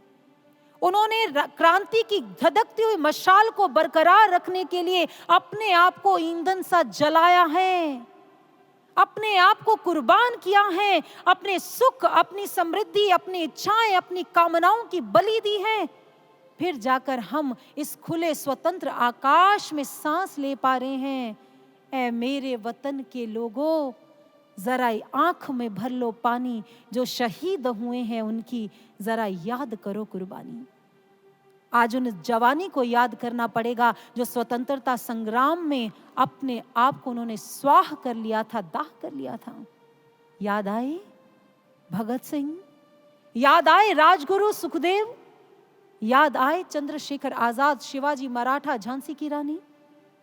भगत सिंह ने कहा था, अग्नि के बीच में जो एक एक राख का कण है वो मेरे लहू से गतिमान है, और मैं एक ऐसा आजाद हूं जो जेल में भी कोई उसे कैद नहीं कर सकता, मुझे कोई कैद कर ही नहीं सकता, क्योंकि मैं मन से, विचारों से आजाद हूं, स्वतंत्र हूं। और अपनी मातृभूमि को स्वतंत्र करने के लिए भले ही मुझे इस शरीर रूपी पिंजरे से अपनी आत्मा को भी आजाद करना पड़े, तो मैं पीछे नहीं हटूंगा। भगत सिंह ने कहा था, लिख रहा हूं जो अंजाम उसका कल आगाज आएगा, मेरे लहू का हर एक कतरा इनकलाब लाएगा, मैं रहूं या ना रहूं ये वादा है तुमसे, मेरे बाद वतन पे मरने वालों का सैलाब आएगा, मेरे बाद वतन पे मरने वालों का सैलाब आएगा। और आया, ये सच है।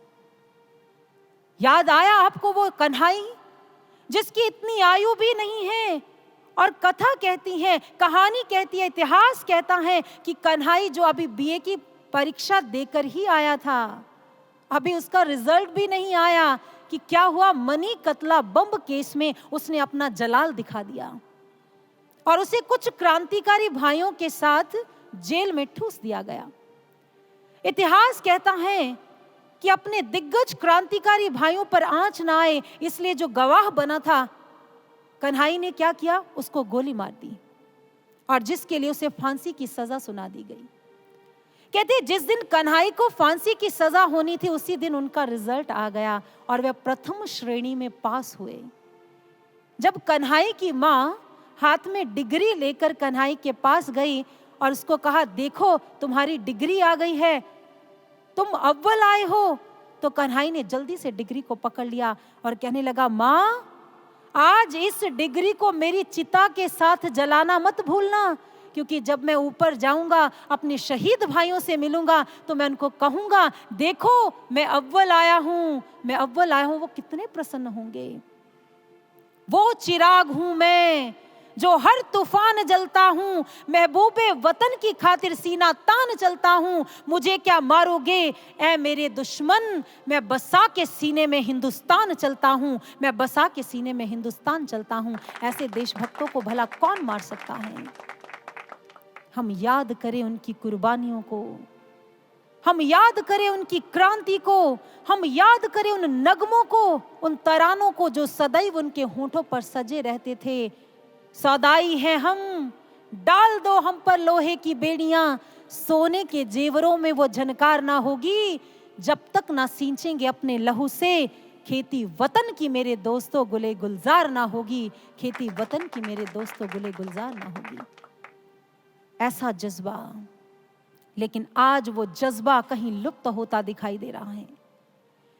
जिस स्वप्न को हमारे देशभक्तों ने देखा, वो स्वप्न अभी अधूरा है। भले हम बाहरी तौर पर स्वतंत्र हो गए हैं, लेकिन कामनाओं में, वासनाओं में, विकारों में जकड़े हुए हैं। अभी भी मां भारती के पांव में बेड़ियां हैं। अंतर इतना है, पहले फिरंगी थी, अब तिरंगी हैं।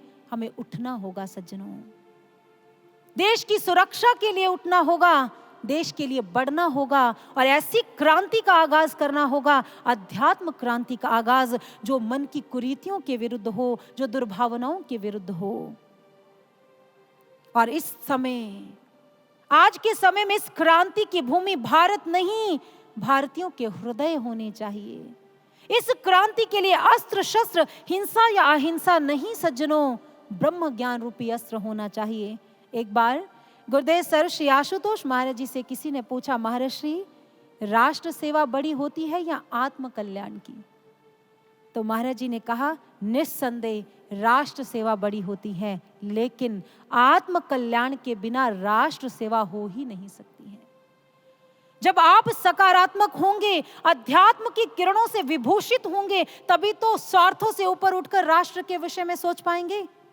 महर्षि अरविंद ने अहमदाबाद के कॉन्फ्रेंस हॉल में कहा था, मुझे भारत में ऐसे लोगों का गठन करना है जो एक छत के नीचे एक क्रांति का आगाज करें, जो देश के लिए सोचें, देश के लिए जिएं, देश के लिए मरें। मुझे ऐसे भारतीयों का गठन करना है। महर्षि अरविंद ने कहा था, मैं ऐसी क्रांति लेकर आऊंगा, ऐसे भारतीयों के हृदय में ऐसी धधकती हुई ज्वाला को प्रस्फुटित करूंगा, जिस भारत देश में ऐसे देशभक्त होंगे, जहां ऐसी देशभक्ति होगी कि जहां की कोयल भी वंदे मातरम का गीत गाएगी, जहां के मयूर भी इनकलाब जिंदाबाद की ताल पर थिरकेंगे, जहां की हवाओं में भारत माता की जय के जयघोष होंगे। ऐसी क्रांति लेकर आनी है, लेकिन हमें उठना होगा, हमें अपने देश के उत्थान में आगे बढ़ना होगा, संकल्पबद्ध होना होगा। कूपर ने कहा था, इंग्लैंड में भले कितनी कमियां हो, खामियां हो, फिर भी मैं अपने देश को प्रेम करता हूं। सज्जनों, हमारा भारत देश तो खामियों का उन्मूलन करने वाला देश है, तो हम अपने देश से प्रेम क्यों ना करें? हम उसके लिए अपने जान की आहुति देने में पीछे क्यों हटें? हम उसे सुंदर और बैकुंठ बनाने के लिए आगे क्यों ना आए? हम भी आगे आए। आज भी देश को देशभक्तों के नौजवानों की जरूरत है, आज भी उन अफसानों की जरूरत है। क्यों चुप्पी साध कर बैठे हो?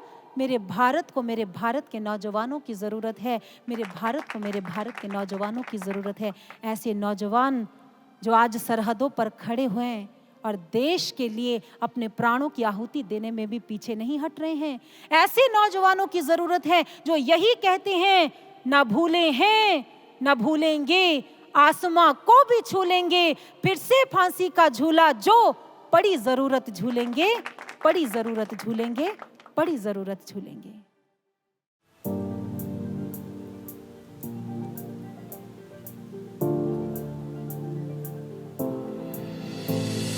ना भूले हैं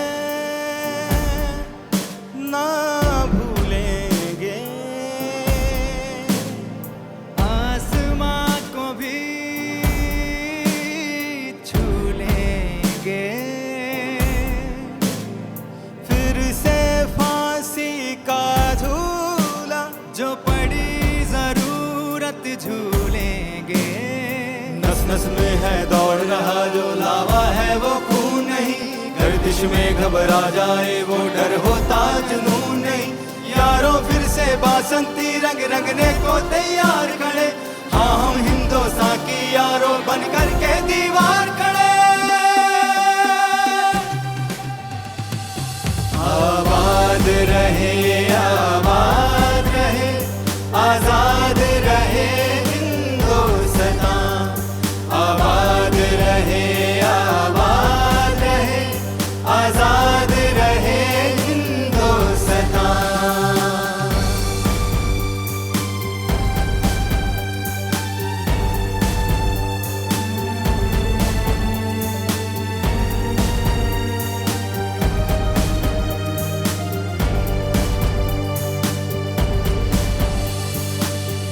आग जिगर में ऐसी के दुश्मन को राख बना देंगे, है चट्टानों सा सीना सीने को ढाल बना लेंगे। हम तो मांग सजा कर निकले, मौत से प्यार रचाया है, कफन बांध कर सर पे अपने हर सूरा खुद आया है।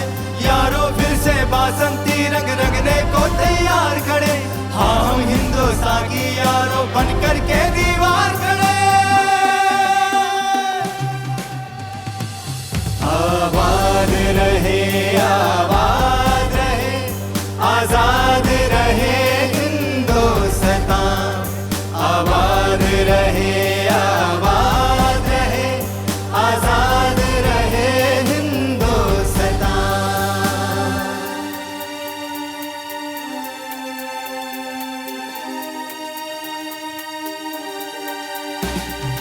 यारो भूल न जाना वीरों की कुर्बानी को, सभी खून से लिख कर अमर कर गए अपनी कहानी को सभी। आओ बन के निगहबां हम वतन पे जान लुटा जाए, दुश्मन के मंसूबों को हम मिट्टी में मिला जाए। ना फिर से जकड़े जंजीरें, वतन सदा आजाद रहे, सदा तिरंगा सजा रहे, इसकी ऊंची परवाज रहे। आबाद रहे आबाद रहे, आजाद रहे हिंदुस्तान, आबाद रहे आबाद रहे, आजाद रहे हिंदुस्तान, आबाद रहे आबाद रहे, आजाद रहे हिंदुस्तान, आबाद रहे आबाद रहे, आजाद रहे हिंदुस्तान।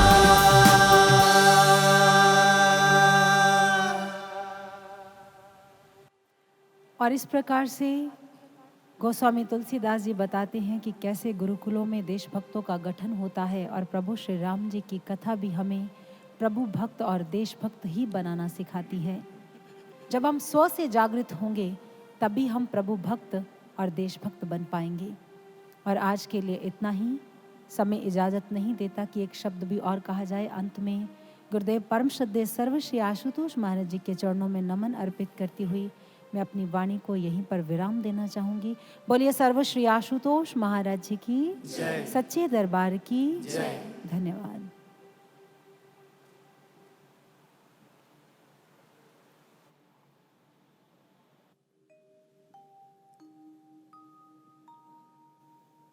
धन्यवाद साध्वी जी। बहुत ही सुंदर प्रसंग को हम आपके द्वारा श्रवण कर रहे थे। और आइए अब भक्तजनों, अब समय हो चला है प्रभु की पावन पुनीत आरती का। आप सभी भक्तों से, इस कथा के यजमानों से, जो मुख्य यजमान हैं, दैनिक यजमान हैं एवं उत्सव यजमान, आप सभी से हम आग्रह करते हैं कि आपने अपने अपने घरों में जो प्रभु का पावन पुनीत सुंदर सा दरबार सजाया है, आप सभी उसके समक्ष खड़े हो जाएं। प्रभु की आरती की थाल को अपने हाथों में थाम लें। यहाँ इस मंच से प्रभु की पावन पुनीत आरती का गायन होगा। आप सभी उसमें सम्मिलित हों और अपने अपने भाव पुष्पों को प्रभु के श्री चरणों में अर्पित करें। और इस कथा के जो मुख्य यजमान हैं वे हैं श्री महेश गुप्ता जी एवं उनकी धर्मपत्नी Shrimati Prabha Gupta ji, Mukul consultant and group, Nehru place, New Delhi से। श्री दयाल नागपाल जी एवं उनकी धर्मपत्नी श्रीमती नीलम नागपाल जी, NIT फरीदाबाद, हरियाणा से। श्री जगदीश जोशी जी एवं उनकी धर्मपत्नी श्रीमती प्रोमिला जोशी जी, नोएडा, उत्तर प्रदेश से। श्री राम जुनेजा जी एवं उनकी धर्मपत्नी श्रीमती किरण जुनेजा जी, NIT फरीदाबाद, हरियाणा से।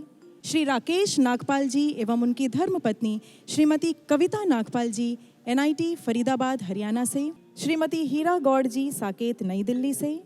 श्री विनोद चौनाल जी एवं उनकी धर्मपत्नी श्रीमती पूनम चौनाल जी, ग्रेटर नोएडा, उत्तर प्रदेश से।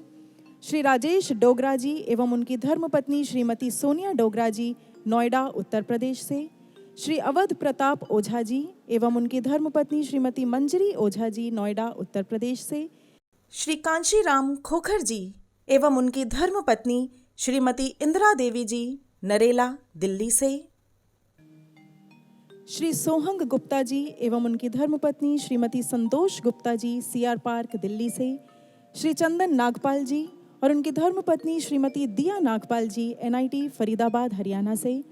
स्वर्गीय श्री राजन शर्मा जी एवं उनकी धर्मपत्नी श्रीमती सविता शर्मा जी, सादिक नगर, दिल्ली से। श्री जतिन ढींगरा जी और उनकी धर्मपत्नी श्रीमती विभा ढींगरा जी, एनआईटी, फरीदाबाद, हरियाणा से। श्री बलजीत यादव जी एवं उनकी धर्मपत्नी श्रीमती सुरेश यादव जी, पंचशील विहार, दिल्ली से। श्री कृष्ण कुमार जी एवं उनकी धर्मपत्नी श्रीमती कमल जी, एनआईटी, फरीदाबाद, हरियाणा से। श्री संदीप कौशल जी और उनकी धर्मपत्नी श्रीमती विभूति कौशल जी, पटेल नगर, दिल्ली से। श्री गजराज यादव जी एवं उनकी धर्मपत्नी श्रीमती कमलेश यादव, देहा, फरीदाबाद, हरियाणा से। श्रीमती हेमलता चतुर्वेदी जी, आश्रम, महारानी बाग, दिल्ली से। श्री शिव शंकर रुडोला जी एवं उनकी धर्मपत्नी श्रीमती संगीता रुडोला जी, नोएडा, उत्तर प्रदेश से।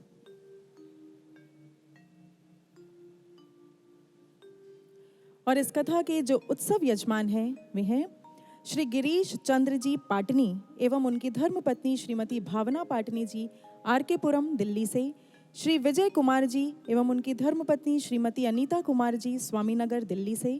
श्रीमती बीना राणा जी, मुनिरका, दिल्ली से।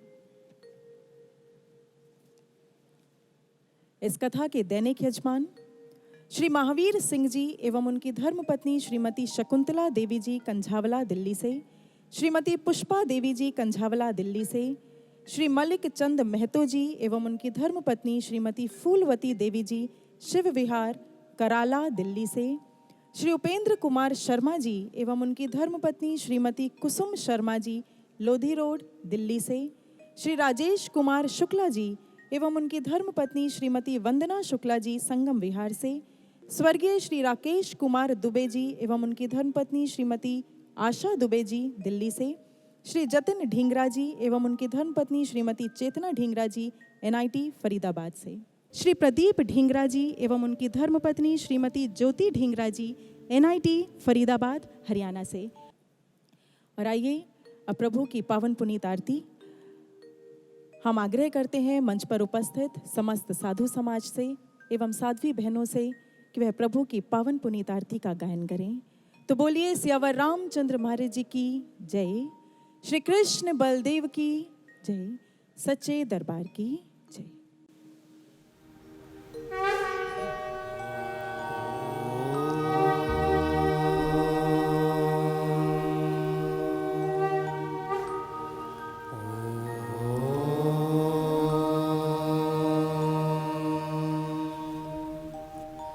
ओम जय जगदीश हरे, स्वामी जय जगदीश हरे।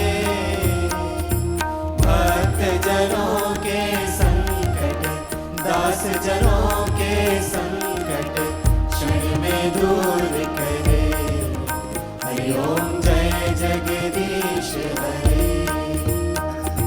जो ध्यावे फल पावे, दुख बिन से मन का, स्वामी दुख बिन से मन का।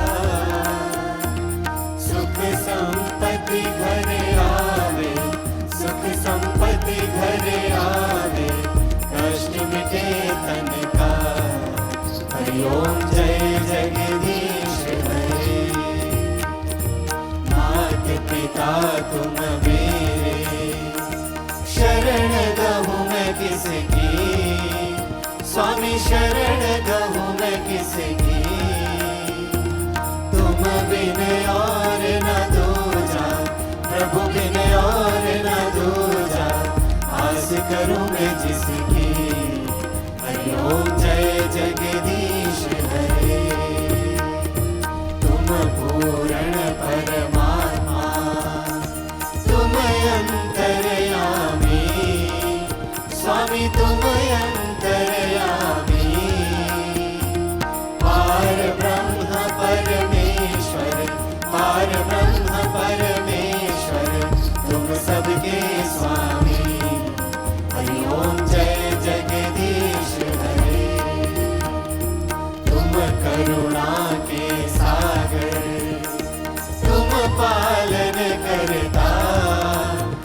स्वामी तुम पालन करता, मैं मूर्ख खलकामी, मैं सेवक तुम स्वामी, कृपा करो भरता।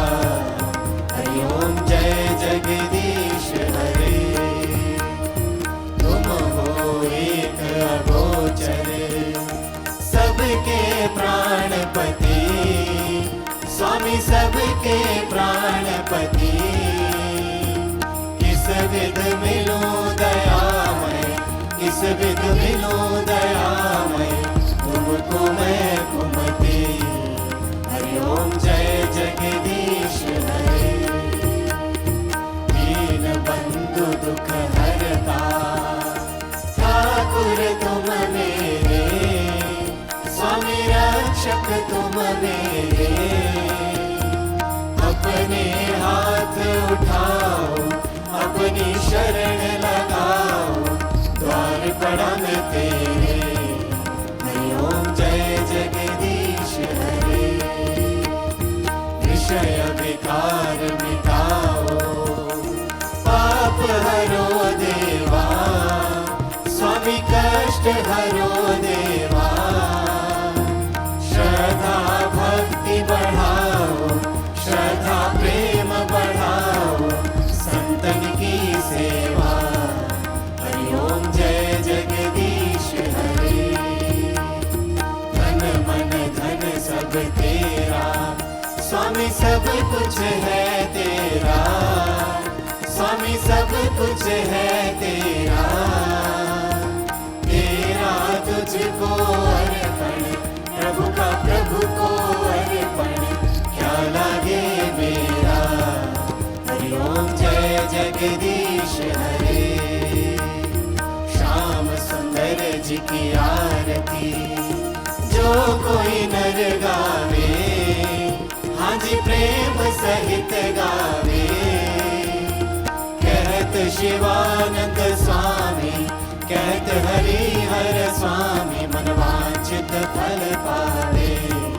हरि ओम जय जगदीश हरे, हरि ओम जय जगदीश हरे, स्वामी जय जगदीश हरे। भक्त जनों के संकट, दास जनों के अवगुण, बंसी वाला दूर करे। हरि ओम जय जगदीश हरे, हरि ओम जय जगदीश हरे, हरि ओम जय जगदीश हरे। कर्पूर गौरम करुणावतारम, संसार सारम भुजगेन्द्रहारम, सदा वसन्तं हृदयारविन्दे, भवं भवानी सहितं नमामि, भवं भवानी सहितं नमामि। त्वमेव माता च पिता त्वमेव, त्वमेव बन्धुश्च सखा त्वमेव, त्वमेव विद्या द्रविणं त्वमेव, त्वमेव सर्वं मम देव देव, त्वमेव सर्वं मम देव देव, त्वमेव सर्वं मम देव देव। ओम कदले गर्भ संभूतं कर्पूरं तु प्रदीप्तम् आरार्तिक्यमहं कुर्वे पश्य मे वरदो भव। आरार्तिक्यं समर्पयामि, आरार्तिक्यान्ते हस्ते अक्षतपुष्पाणि गृहीत्वा मंत्रपुष्पाञ्जलिं कुर्यात्। ओम यज्ञेन यज्ञमयजन्त देवास्तानि धर्माणि प्रथमान्यासन्न तेहना कम महिमानः सचन्त जत्र पूर्वे साध्याः सन्ति देवाः। ॐ एकदन्ताय विद्महे वक्रतुण्डाय धीमहि तन्नो दन्ते प्रचोदयात्। ॐ तदपुरुखाय विद्महे दशरथनन्दनाय धीमहि तन्नो रामः प्रचोदयात्। ॐ तदपुरुखाय विद्महे आशुतोषाय धीमहि तन्नो ज्ञानं प्रचोदयात्। शेवन्तिकावकुलचम्पकपाटलाब्जैः पुण्यागजादिकर्वीररसालपुष्पैः बिल्वप्रवालतुलसीदलमञ्जरीभिः त्वां पूजयामि जगदीश्वर मे प्रसीद। त्वां पूजयामि जगदीश्वर मे प्रसीद। ॐ मन्त्रपुष्पाञ्जलिं समर्पयामि।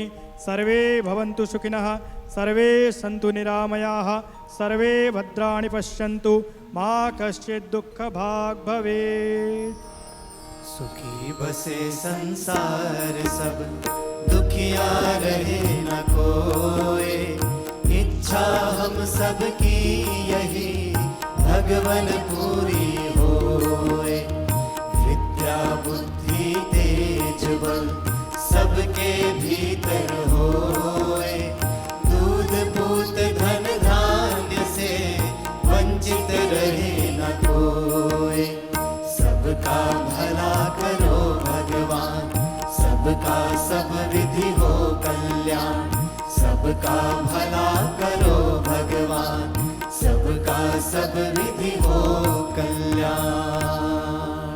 बोलिए परम पूजनीय परम वंदनीय गुरुदेव सर्वश्री आशुतोष महाराज की जय। श्यावर रामचंद्र भगवान की जय। उमापति महादेव की जय। माँ के बिहारी लाल की जय। आदिशक्ति माँ जगदम्बे भवानी की जय। धर्म की जय हो, धर्म की जय हो। अधर्म का नाश हो, अधर्म का नाश हो। प्राणियों में सद्भावना हो, प्राणियों में सद्भावना हो। विश्व का कल्याण हो, सत्य सनातन धर्म की जय। जय काराए वीर बजरंगे, हर हर महादेव। जय काराए वीर बजरंगे, हर हर महादेव। जय काराए वीर बजरंगे, हर हर महादेव। जय श्री राम, जय श्री राम, जय श्री राम, जय श्री राम, जय जय श्री राम, जय जय श्री राम। ओम शांति शांति शांति।